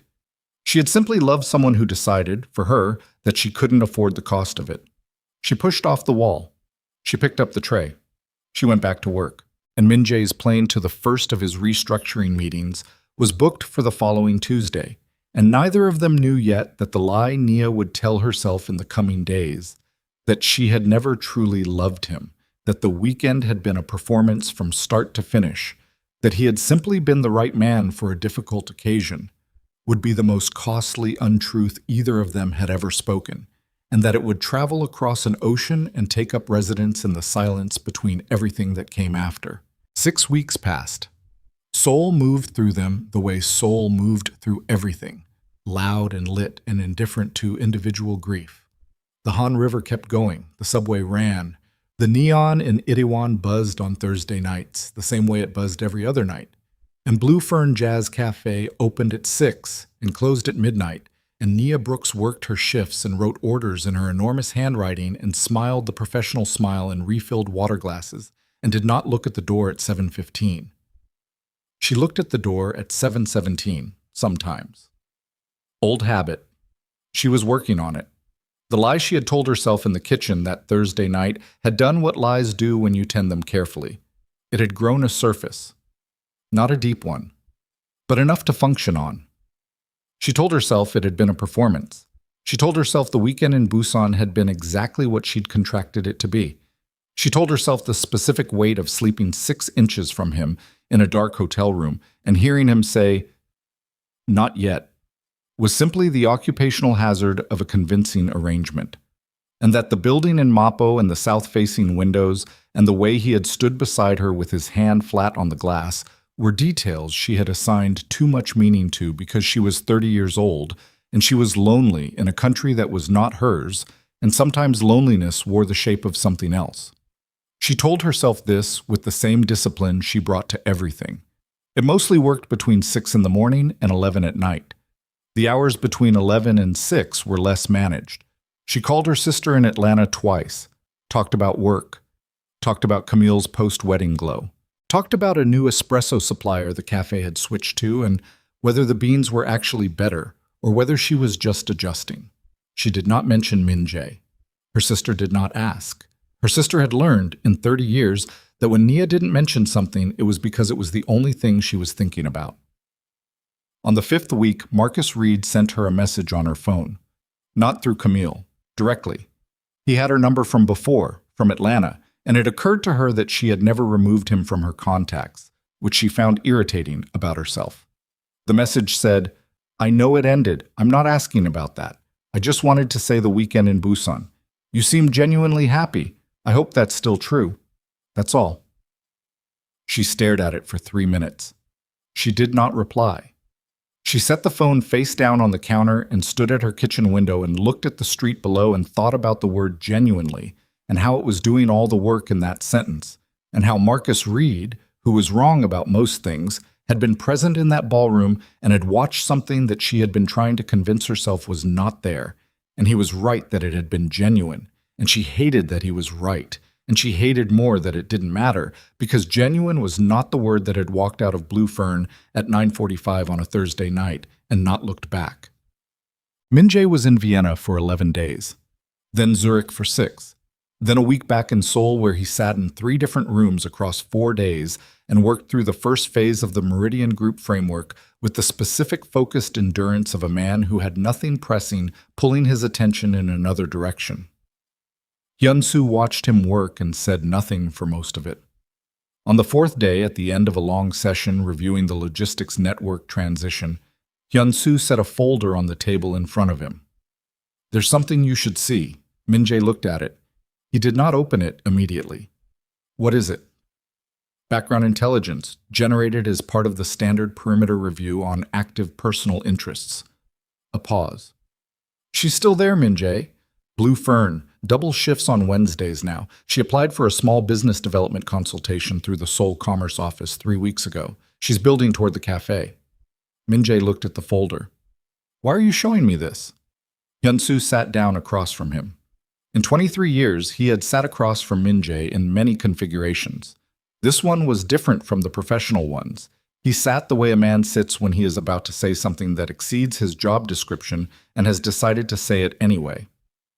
Because the perimeter review also flagged contact, Marcus Reed sent her a message 18 days ago. Min Jae's eyes came up. She didn't reply, Hyun-soo said. But it was flagged because he's been in Seoul for 2 weeks. He extended his stay after the wedding. The stated reason is a consulting contract. The actual pattern suggests he's been in Itaewon 4 times in that period. The room was quiet. He hasn't approached her, Hyun-soo said. Not yet, but he's close enough to the pattern that the flag is appropriate. He paused. I'm not telling you this to interfere with your decision. I'm telling you because it's operational information, and you pay me to give you operational information. He paused once more. And because I've known you for 23 years, and I have never once seen you make a decision in November that you weren't second-guessing by December. And this one is Hyun-soo. This one is the December of most of your life. Silence. Min Jae looked at the table. The folder sat there, unopened. The framework requires clean personal exposure. The framework requires that your vulnerabilities not be exploitable by hostile parties, Hyun-soo said. That's not the same thing as having no one. It's close enough. It is not. Hyun-soo's voice was the flattest Min Jae had heard it outside of a crisis. A woman who is hidden and protected is not a liability. A woman who is alone and visible and does not know why you left is a different calculation entirely. She is not protected now, Min Jae. She is simply not yours. Min Jae said nothing. Hyun-soo stood up. The next phase meeting is Thursday. He left the folder on the table. Read what's in there or don't, but you should know that Lim Tae-yang has been running an informal watch on the Itaewon radius since you left. Off the books. I didn't ask him to. He did it on his own. He moved toward the door. Men don't do things off the books for people they're indifferent to. He left. Min Jae sat alone in the room. He looked at the folder for a long time. He opened it. Marcus Reed had been in Seoul for 19 days. The consulting contract was real, 3 days a week, with a mid-sized lifestyle brand in Gangnam looking to expand their digital presence. The rest of the time was less accounted for. He had a service department in Yongsan. He ran in the mornings along the river path. He ate dinner alone most nights at a rotation of restaurants in Itaewon and Hanam-dong, which put him within a kilometer of Blue Fern on 4 of the past 14 evenings. This was the information in the folder. There was also a photograph, time-stamped, taken from a distance through a cafe window. Nia at a table near the back, on what appeared to be a break, a coffee in her hand, looking at something on her phone with the particular expression of someone reading something twice because the first reading didn't produce the right feeling. The timestamp was 3 weeks ago, the day after Marcus's message. Min Jae closed the folder. He sat with his hands flat on the table and he breathed at the rate of a man who is not panicking because he has decided not to, which is a different thing from a man who has nothing to panic about. He thought, she is not protected. He thought, Hyun-soo is correct that those are different calculations. He thought, the 89 pages do not change. He thought, Marcus Reed is in Seoul, and he is circling, and he is a manipulator who is good at finding the exact word to make a person doubt the thing they just decided, and the thing Nia just decided, the thing she had been deciding for 6 weeks alone in an apartment in Mapo, was that it had not been real. And if Marcus Reed was allowed to get close enough to dismantle that particular lie before she had built something real to replace it, she would not end up back with Marcus Reed. She would end up more alone than before, because the specific mathematics of being told by 2 consecutive men that you are either not worth staying for or not safe enough to keep would do to a person what 2 years of salt water does to good timber. He pushed back from the table. He stood up. He looked at the Han River through the window. Sung-wook, he said, loud enough to carry to the hall. The door opened. Get the car. He did not go to Blue Fern. He went to Marcus Reed's serviced apartment building in Yongsan first, which was not a decision he had consciously made, only the one his body apparently made on his behalf, and he was in the elevator going up before he fully assessed whether this was the correct sequence. It was not the correct sequence. He got back in the elevator. He sat in the car for 4 minutes outside the building with Sung-wook not saying anything in the front seat, which was Sung-wook's professional specialty. Then he said, "Blue Fern," and Sung-wook pulled out into traffic. It was a Wednesday. She was working the double. He knew this because the folder had contained her current schedule, which Lim Tae-yang had tracked as part of the informal perimeter. And he was going to have to do something about the fact that Lim had been maintaining a personal security operation without authorization, which would require a specific kind of acknowledgement that did not involve punishment. Because what Lim had done was correct, even if it was unsanctioned. He would deal with that separately. It was 8:40 when the car stopped on the block before Blue Fern. He walked the last half block alone. Sung-wook stayed at the car. The night was cold, colder than the night in Busan, a November cold with real edge to it, and the neon from the street made the wet pavement look like something you'd see in a photograph rather than walk through. He stopped. Across the street, 20 meters from the cafe entrance, Marcus Reed was standing on the pavement. He was not going in. He was standing with his hands in his jacket pockets and looking at the lit window of Blue Fern with an expression that Min-jae could read from the distance without difficulty. It was the expression of a man who has been circling a decision for weeks, and tonight has run out of road to circle on. Min-jae stood still. He watched Marcus take his hands out of his pockets, square his shoulders, start across the street toward the cafe. Min-jae moved. He crossed at the corner, faster than a walk, not running, and he came around the front of the cafe the same moment Marcus reached the door, and Marcus turned at the sound of approach and stopped. They stood 4 feet apart on the pavement outside Blue Fern. Marcus looked at him. His face did the rapid calculation of a man encountering something he knew was theoretically possible and had not fully prepared for. Min-jae. Marcus. Silence. The trumpet inside the cafe played something high and unresolved. "I was just going to," Marcus started. "I know what you were going to do," Min-jae said. His voice was quiet. The kind of quiet that has more pressure in it than volume. "You were going to go in, and you were going to sit in her section, and you were going to find the right moment to say the exact thing that would make her feel like the last 6 weeks confirmed what you've been waiting to confirm, that she's still available, that whatever she had was temporary and uncertain, that she might as well start over with someone familiar." He held Marcus's gaze. "You are very good at reading people, but you read her wrong." Marcus stood still.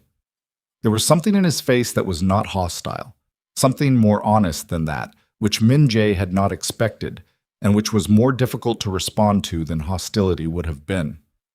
"She's not yours anymore," Marcus said. "You left." "I know I left." "Then what are you doing here?" Min-jae had no clean answer for this. He was standing outside a jazz cafe at 8:40 on a Wednesday in November because a folder of surveillance photographs had produced in him a specific variety of something he did not have better language for than wrong, and wrong had turned out to be more actionable than most things he'd encountered in a decade of operational decision-making. "I am correcting an error," he said. Marcus looked at him for a long moment, looked at the cafe door, looked back. "She told Camille it wasn't real, the marriage. She said she hired you for the weekend." "I know what she said." "She believes it." "I know what she believes." Marcus exhaled. It was the exhale of a man releasing something heavy, and Min-jae recognized it as genuine in a way that revised, slightly, his prior assessment of Marcus Reed. Not upward, exactly, but toward complicated. "She deserves someone who stays," Marcus said. "Yes," Min-jae said. "She does." Marcus looked at him once more. Then he stepped back. He put his hands back in his pockets. He looked at the cafe window for a moment. The warm amber of it, the movement inside, the glimpse of the jazz trio in the corner. And then he turned and walked back down the block and did not look back. Min-jae stood on the pavement alone. He looked at the cafe door. His pulse was doing something specific in his throat. Not fear. He was familiar enough with fear to know its texture. This was something adjacent to it. The particular physiological condition of standing at the edge of something that cannot be undone once you step off it, and knowing that you are about to step. He pushed the door open. Bung. The cafe was 2/3 full. The jazz trio was in the second half of a set. The pianist and the bassist in agreement for once. The trumpet player actually landing his notes. The amber light did the thing it did to everyone in the room, made them look slightly warmer and more significant than they probably felt. Nia was at the far end of the room, collecting empty glasses from a table of 3 who were pulling on their coats to leave. She had her back to the door. Min-jae stood at the entrance. Sung-wook, who had followed at a distance Min-jae had not specified and did not need to, stopped outside. Nia said something to the table of 3. One of them laughed. She straightened up with the tray and turned back toward the service station and stopped. She had seen him. The distance between them was 20 feet. The room was between them. 3 occupied tables, the service station, the particular air of a place that had not changed since he'd walked out of it 6 weeks ago. She held the tray at her side and looked at him, and her face did not do the professional thing. It did the real thing instead, which was complicated and fast and went through several expressions in 2 seconds, none of them small. Then she turned back to the service station and set the tray down. He crossed the room. She had her back to him when he reached the service station. She was straightening glasses that did not need to be straightened. Her hands were moving carefully. He could see from the set of her shoulders that she was doing the inside management, pulling the door closed. "Nia," he said. "We're full tonight," she said. "I don't have your table.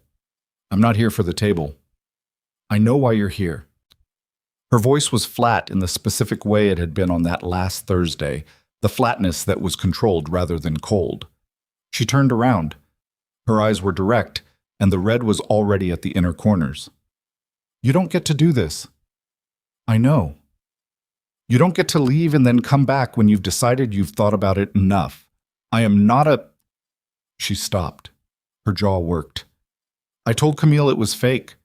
I told myself it was fake. I've been telling everyone who matters, including me, that the whole thing was a transaction, and it was almost working."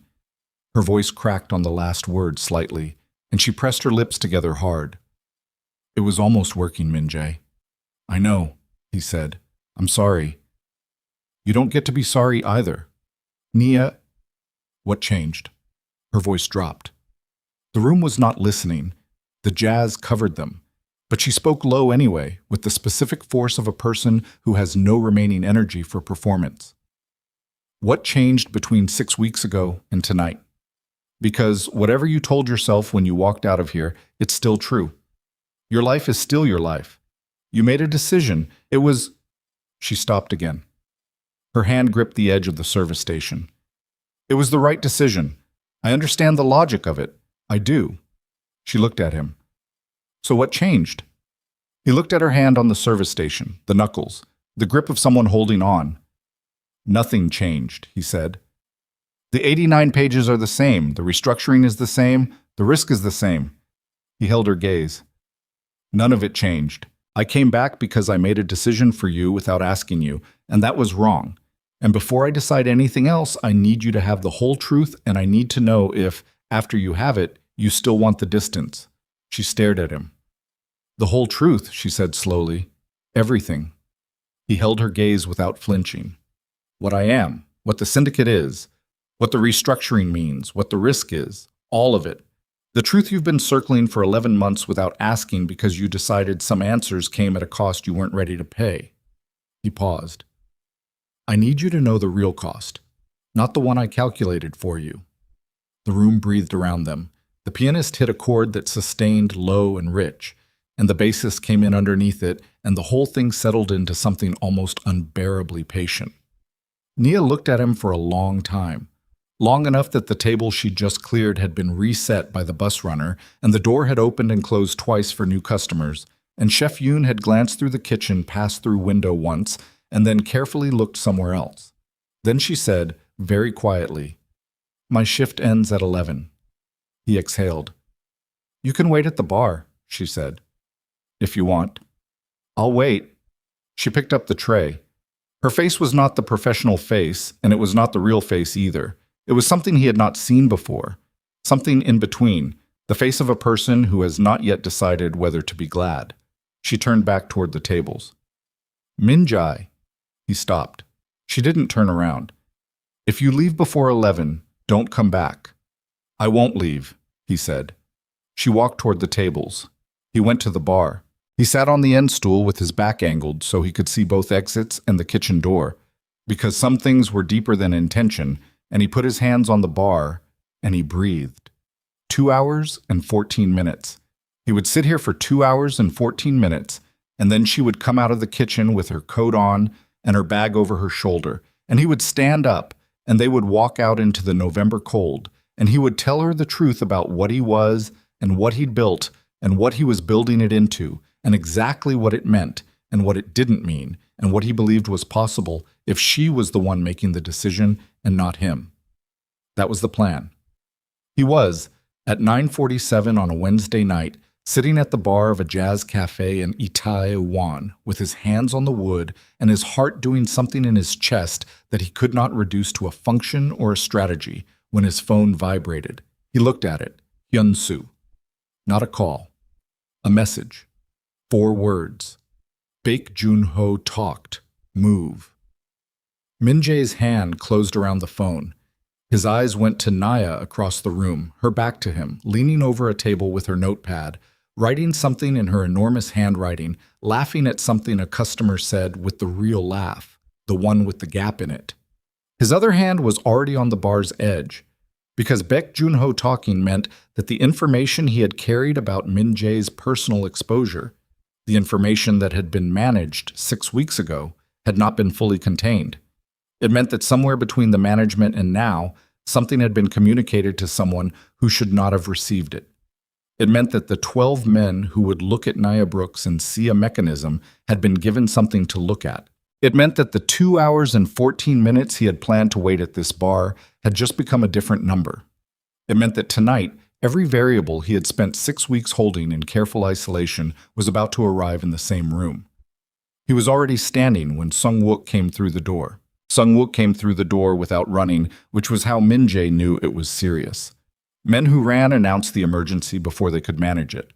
Sung-wook crossed the cafe floor in 12 steps, with his face arranged the same way it always was, and stopped at the bar and leaned in close enough that his voice reached Min-jae and no one else. Baek gave them the Itaewon connection. They've had someone on the block for the past 3 nights. Tonight there are 2. Min-jae did not look at Sung-wook. He looked at the bar top. Nia. She's not the target. You are. But if they move on you here, she's in the room. He set the phone face down. Where is Lim? Outside already, east end of the block. The 2 on the block, who sent them? Choi faction, remnant operation. They've been quiet since the restructuring announcement, but Baek's information gave them a specific window. Sung-wook paused. They're not authorized to act inside a public venue. They're waiting for you to come out. Min-jae turned his head slightly and looked at the room. Nia was at the far table, still laughing at whatever the customer had said, her pen in her hand. Chef Yoon visible through the kitchen pass-through. The jazz trio at the quarter mark of what sounded like a long, slow song. 12 other people in the room who had come to drink and listen to music and who had no relationship to anything that was about to happen on the block outside. He turned back to Sung-wook. How long before the kitchen closes? 40 minutes. Get her out through the kitchen, service exit on the east alley. Lim takes her to the Mappo apartment and stays on the door. He picked up the phone. Tell Chef Yoon there's a gas concern in the main line and the kitchen needs to close early. He'll clear the back without a scene. And you? I'll go out the front. Sung-wook's face did not change. That's not a plan. That's a presentation. It's a controlled environment. 2 men on a block who are not authorized to act inside a public space. If I give them a clean window on the pavement, they'll take the approach before they escalate, and then we have a conversation instead of an incident. He met Sung-wook's eyes. I need a conversation, not an incident. Min-jae. She doesn't leave this building scared. She doesn't leave it knowing what's happening outside. He held Sung-wook's gaze. That's not negotiable. A pause. Sung-wook understood this the way he understood most things. Not with approval, not with argument, but with the complete professional acceptance of a man who had long ago stopped expecting the people he worked for to make the choices that optimized cleanly for their own safety. He straightened up. 15 minutes. 12, Min-jae said. Sung-wook went toward the kitchen. Min-jae sat at the bar for 90 seconds. He sat with the specific stillness he used in rooms where stillness was the only thing that kept the geometry manageable. He looked at the mirror behind the bar and found Nia in the reflection. Still at the far table, now finishing up, collecting the check holder. And he looked at her for the 90 seconds with the deliberate intention of a man storing something against a future he was not certain about. Then he stood up. He buttoned his jacket, he looked at the door. He walked out of Blue Fern Jazz Cafe into the November night and pulled the door closed behind him. The cold hit him cleanly, and he let it. The pavement was still wet from earlier rain, the neon running in long colored streaks toward the gutter. He stood on the step for a moment, visible, unhurried, and scanned the block the way he had scanned rooms for 20 years, left to right, near to far, noting the two shapes that were not behaving like the other shapes. One near the Pojangmacha cart 30 meters east, one in the doorway of a closed clothing store 20 meters west. Both men were dressed for the cold in dark coats, and both men were looking at their phones with the specific determination of people performing a task that requires them to appear not to be performing a task. Min-jae stepped off the step and walked east. He gave them time to recognize him, which took 4 seconds, and then to communicate, which took another 3. And then the man near the Pojangmacha cart stepped away from it and moved to intercept, and the man from the western doorway began moving too, and they converged on the pavement in front of a shuttered pharmacy, and Min-jae stopped walking and turned to face them. The first man was broad through the shoulders, with close-cropped hair, and a face that had been rearranged at some point in the past by something hard. He stopped 2 meters away. The second man positioned himself at Min-jae's left, at the edge of the available light. Classic containment. 2 points, offset angle, textbook. Kang Min-jae, the first man said. Not a question. Yes. Chairman Choi sends his regards. The first man's hands were at his sides, not in his pockets. Visible. Which meant the message tonight was precisely a message and not yet an action, which was consistent with what Sung-wook had said, and which meant Min-jae had read the situation correctly on the inside. He's concerned about the pace of the restructuring announcement. He believes it was premature. He believes certain parties were not appropriately consulted before the timeline was made public. Chairman Choi had 2 channels through which to communicate that concern, Min-jae said. He used neither of them. He sent you instead. On a public block. On a Wednesday night. He let a pause go by. That tells me he's not concerned about the timeline. He's concerned about what the timeline means for his specific revenue structures once the transition completes, which is a different conversation. The first man's jaw shifted slightly. He wants a sit-down. He can call Hyun-soo and schedule one. He wants assurance first, that the transition preserves existing arrangements. Existing arrangements, Min-jae said, are the thing being transitioned out of. Chairman Choi knows this. He knew it before the announcement. He had the same briefing documents every other party received. He looked at the first man directly. Go back and tell him that sending 2 men to a public block in Itaewon to intercept me outside a civilian venue has cost him the goodwill he would have received if he had used the phone. Tell him the sit-down is still available. Tell him the terms of the transition are not. The first man and the second man exchanged something without moving their faces, the communication of people who have worked together long enough to talk without words. Then the first man took a step forward. Min-jae did not step back. The man stopped. From the east end of the block, Lim Tae-yong stepped into the light under the street lamp. He did not move further. He simply stood there in the available light, visible, his hands at his sides, which was all that was required. The first man looked at Lim, then back at Min-jae, then at the second man. The second man looked at the pavement. The chairman will be in contact, the first man said. Through the correct channel, Min-jae said. They left. Not fast. Measured. The specific departure of men who are preserving the performance of having chosen to leave. Min-jae watched them until they reached the corner and turned it. He breathed through his nose. His pulse, which had held itself at a controlled rate through the entire exchange, came down 1 register. He turned around. Nia Brooks was standing on the step outside Blue Fern. She had her coat on and her bag over her shoulder, and she was looking at him with an expression he had never seen on her face before, which was a significant statement given how carefully he had been cataloging her expressions for 11 months. It was not the anger he'd expected. It was not the fear. It was the look of someone who has just seen something confirmed that they had been telling themselves was not there. He walked back to her. She waited until he was close enough to speak quietly.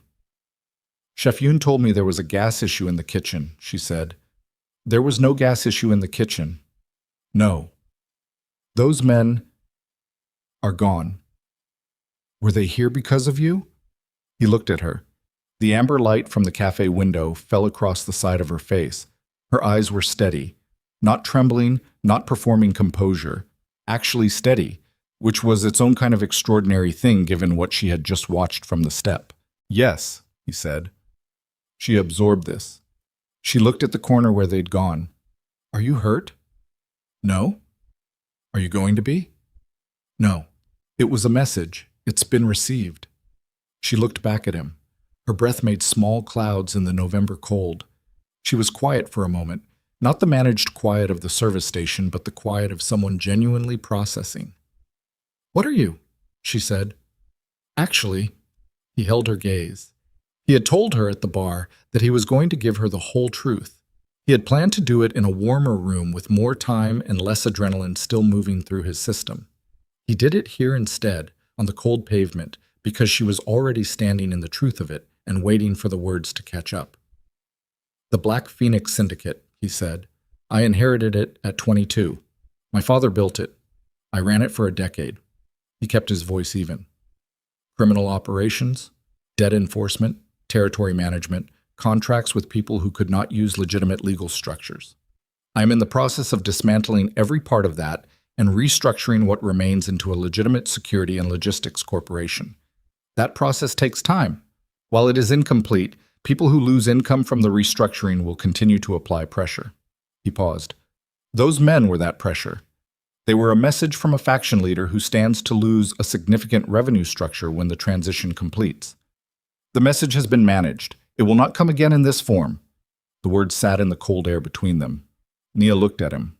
She did not look away and she did not step back, and he watched her face move through something that was not simple, not the clean shock of a person hearing a thing they never suspected, but the complicated reckoning of a person hearing confirmed the thing they had been half knowing for 11 months, and had been carefully not knowing because the not knowing was the only way to keep Thursday nights functional.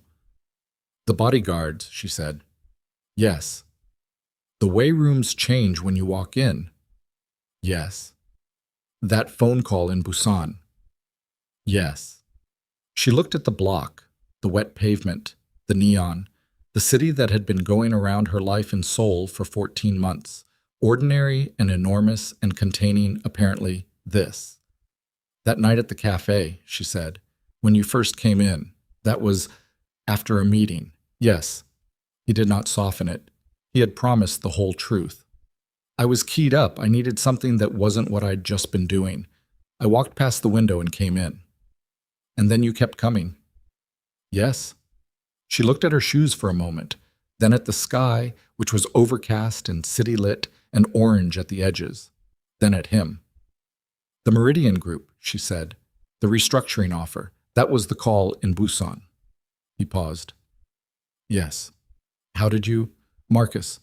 He said you were in security. Then he said something about a consigliere. She looked at him evenly. I'm not unintelligent. I never thought you were. You thought I needed protecting. I thought you deserved better than what being close to me costs. You thought that was your decision. Her voice had an edge now. Not a hot edge. A cold one. The edge of someone who has been decided for before and knows exactly what it feels like. You did the same thing Marcus did. You just had cleaner reasons. That landed. He did not deflect it. Yes, he said. You're right. She stared at him. The cold edge held for a moment.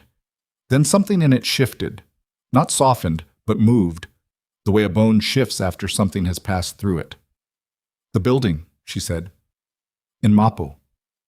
Yes. You were going to buy it. Yes. Without telling me. Yes. She made a sound that was not quite a laugh and not quite the opposite of one. She pressed her hand over her mouth for a moment. Then she took it away. "Do you understand?" she said, and her voice had gone rough at the edges, the roughness of something that has been held for 6 weeks and is finally being set down. How much time I spent in the past 6 weeks telling myself it wasn't real. How much work that took. How many mornings I woke up and did it again from the start because by the time I went to sleep the night before it had come undone. She looked at him. "Every day, Minjae. I had to rebuild that lie every day." "I know," he said. "I'm sorry." "That's twice you've said sorry." "I'll keep saying it until you have somewhere to put it." She looked at him. The wet was back at the corners of her eyes. Not falling, held. "I'm not small," she said. "I need you to understand that.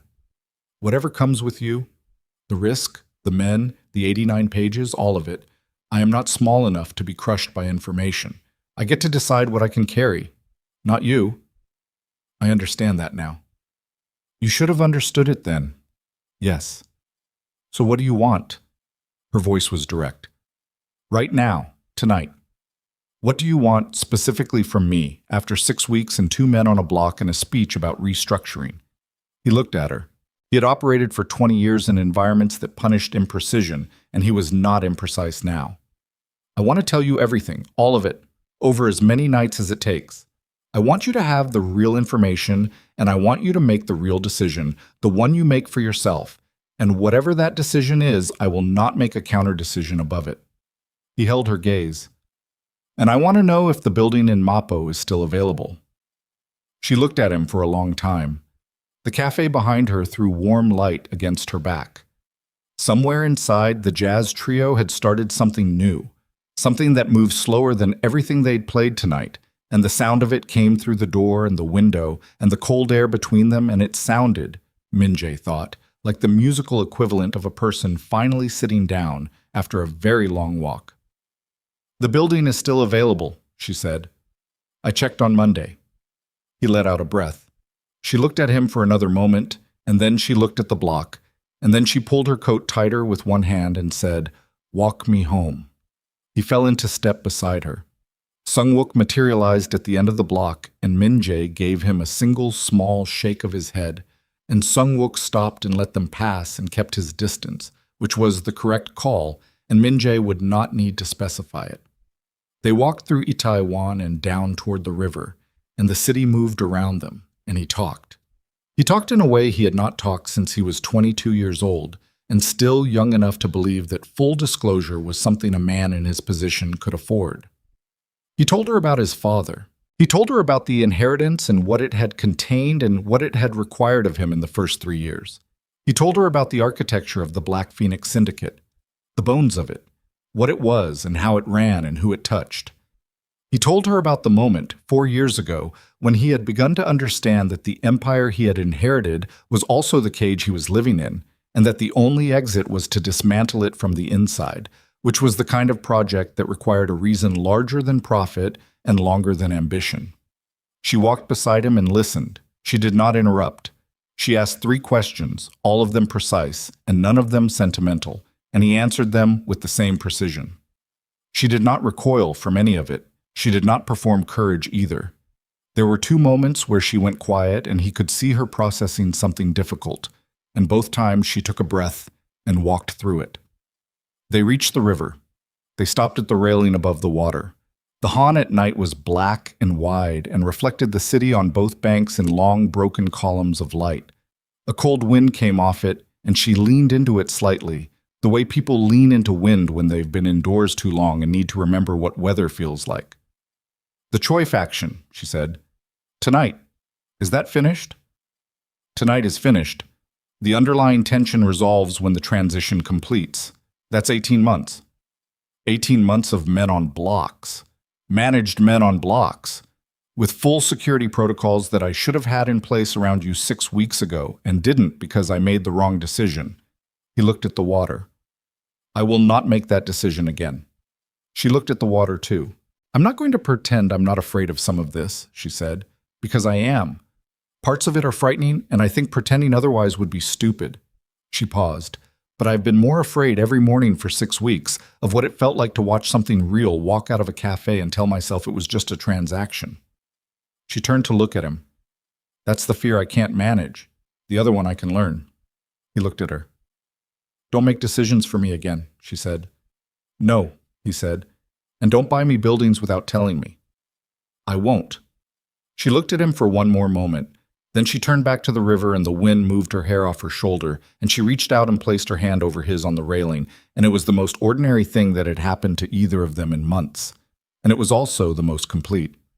The Meridian Group's sit-down happened 3 weeks later.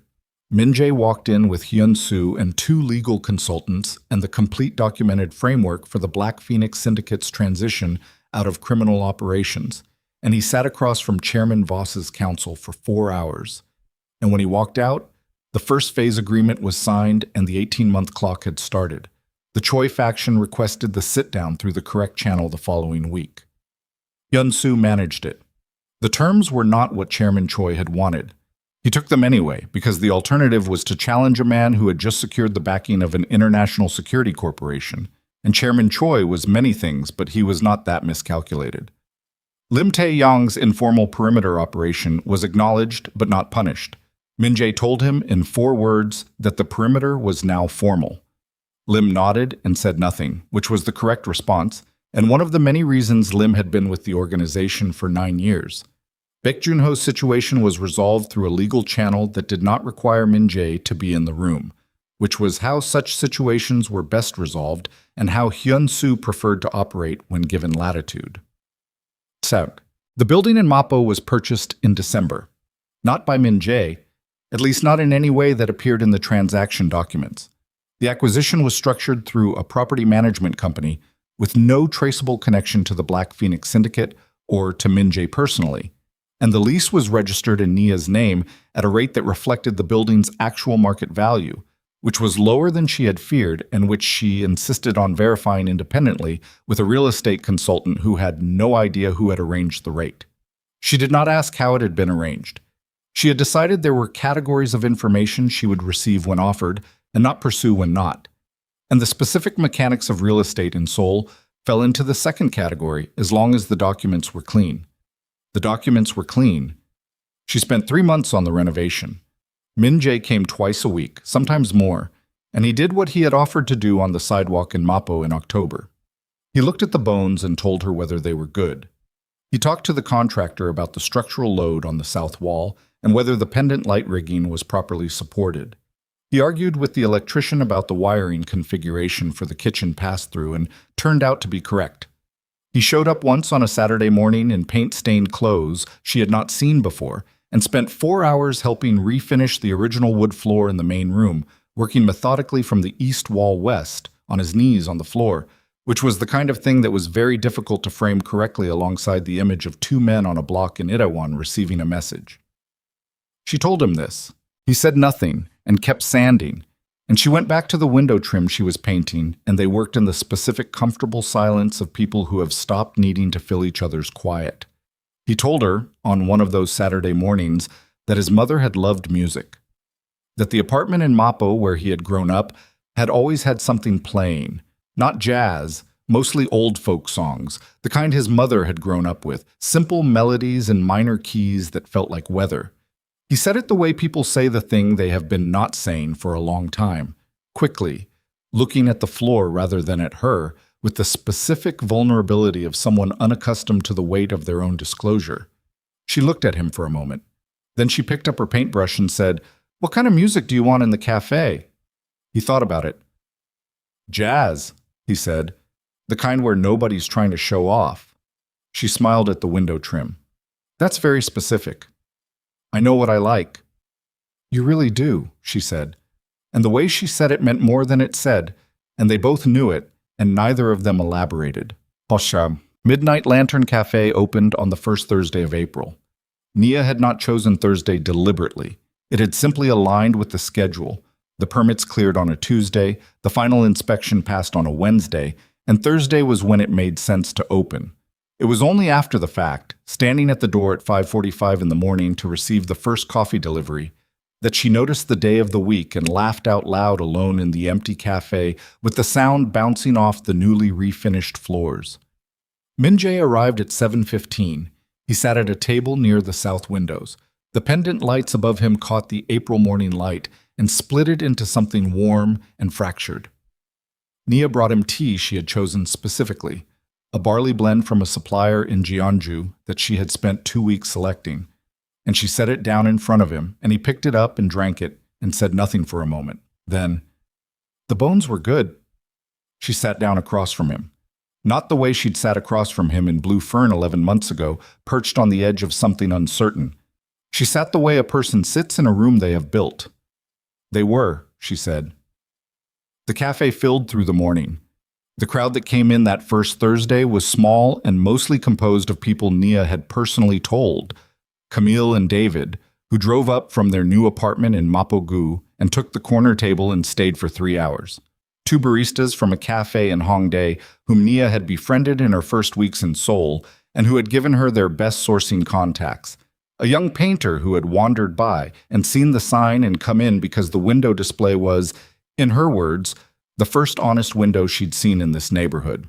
Yunsu arrived at noon.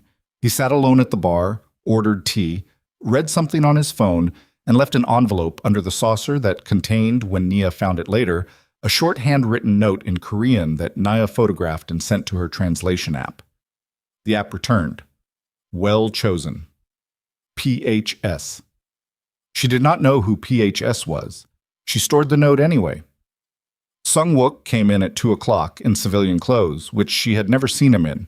He ordered a coffee, drank it in 10 minutes, and left. He held the door for 2 students who were coming in with laptops, which meant 3 words of interaction, the most she had ever witnessed him produce in a non-operational context. The evening brought a fuller crowd, artists and students, and a table of older women who had been redirected from a nearby cafe that was full and who stayed for 2 hours talking loudly and happily about something that made them all laugh at intervals, and who left a very large tip and said they would be back next week, and who Nia believed completely. At 9:15, when the cafe had settled into its late evening rhythm, a few couples, a few people alone with books, the sound of something slow on the speaker that she had curated specifically for this hour, Min-jae stood up from the south window table. He had been there, on and off, for most of the day. He had left twice for calls, both brief, both taken outside, both things he came back from without visible residue, which he had learned to read as meaning they were operational and managed. He had eaten the soup at lunch without comment that it was good, which from him meant it was very good. He had spoken to Camille and David for 20 minutes, and to no one else, which was the correct social calibration for a man at his partner's opening who understood that today was her room and not his. Now he stood up and walked to where she was standing at the bar, and he extended his hand. She looked at it. "The song," he said. She listened. The speaker in the corner was playing something she had put on the playlist without particular intention. A slow piece, piano forward, unhurried. She had chosen it months ago for this specific hour. She had not thought about why it sounded familiar until now. It was not the same song from the Busan wedding. It was a different song. But it had the same quality, the particular patience of music that is not in a hurry to arrive anywhere, that is content to exist in its own motion. She looked at his extended hand. She took it. He led her to the small open space between the tables, not large, just enough for 2 people who were not trying to perform dancing, but simply to move together in the way of people who have learned each other's weight and direction over the course of a year of Thursdays, and 1 impossible weekend, and 6 weeks of silence, and 3 months on their knees on a wooden floor. She followed. He led. The room went on around them, the couples at their tables, the people with their books, the older women who had stayed later than they'd planned, and were now watching with the specific benevolent approval of people who have lived long enough to recognize something real when they see it. "Min-jae," she said quietly against his shoulder. "Yes." "I'm glad you walked in out of the rain." He was quiet for a moment, his hand at her back, the cafe light warm above them. "I came in for the quiet," he said. "I stayed for you." She pulled back slightly to look at him. He looked back. No performance in it. No strategy. Just his face, which she had learned the way you learn the rooms of a house you intend to live in. not all at once, but in the accumulation of ordinary moments until the layout is in your body and you can move through it in the dark. "Mrs. Kang," he said. Not a question. She looked at him for a moment, then the gap showed, the real smile. "Not yet," she said, "but I've stopped pretending I don't want to be." He held her gaze. Something in his face, behind the stillness he'd carried for 20 years, settled. Not collapsed, settled. The difference between a wall coming down and a door finally opening, which is less dramatic and more permanent. The song continued, unhurried, patient, doing exactly what it was built to do. The pendant lights above them caught and held the warm light of a room that had been built from nothing by a woman who had crossed an ocean to rebuild herself, and a man who had dismantled an empire from the inside to become someone worth coming home to. And the Han River moved outside in the dark the way it always moved, indifferent and enormous and beautiful. And the city that contained all of it kept going in every direction at once, the way cities do, not knowing or caring what had just arrived inside one small room on one side street 2 blocks from the water. It didn't need to know. The room knew. That was enough.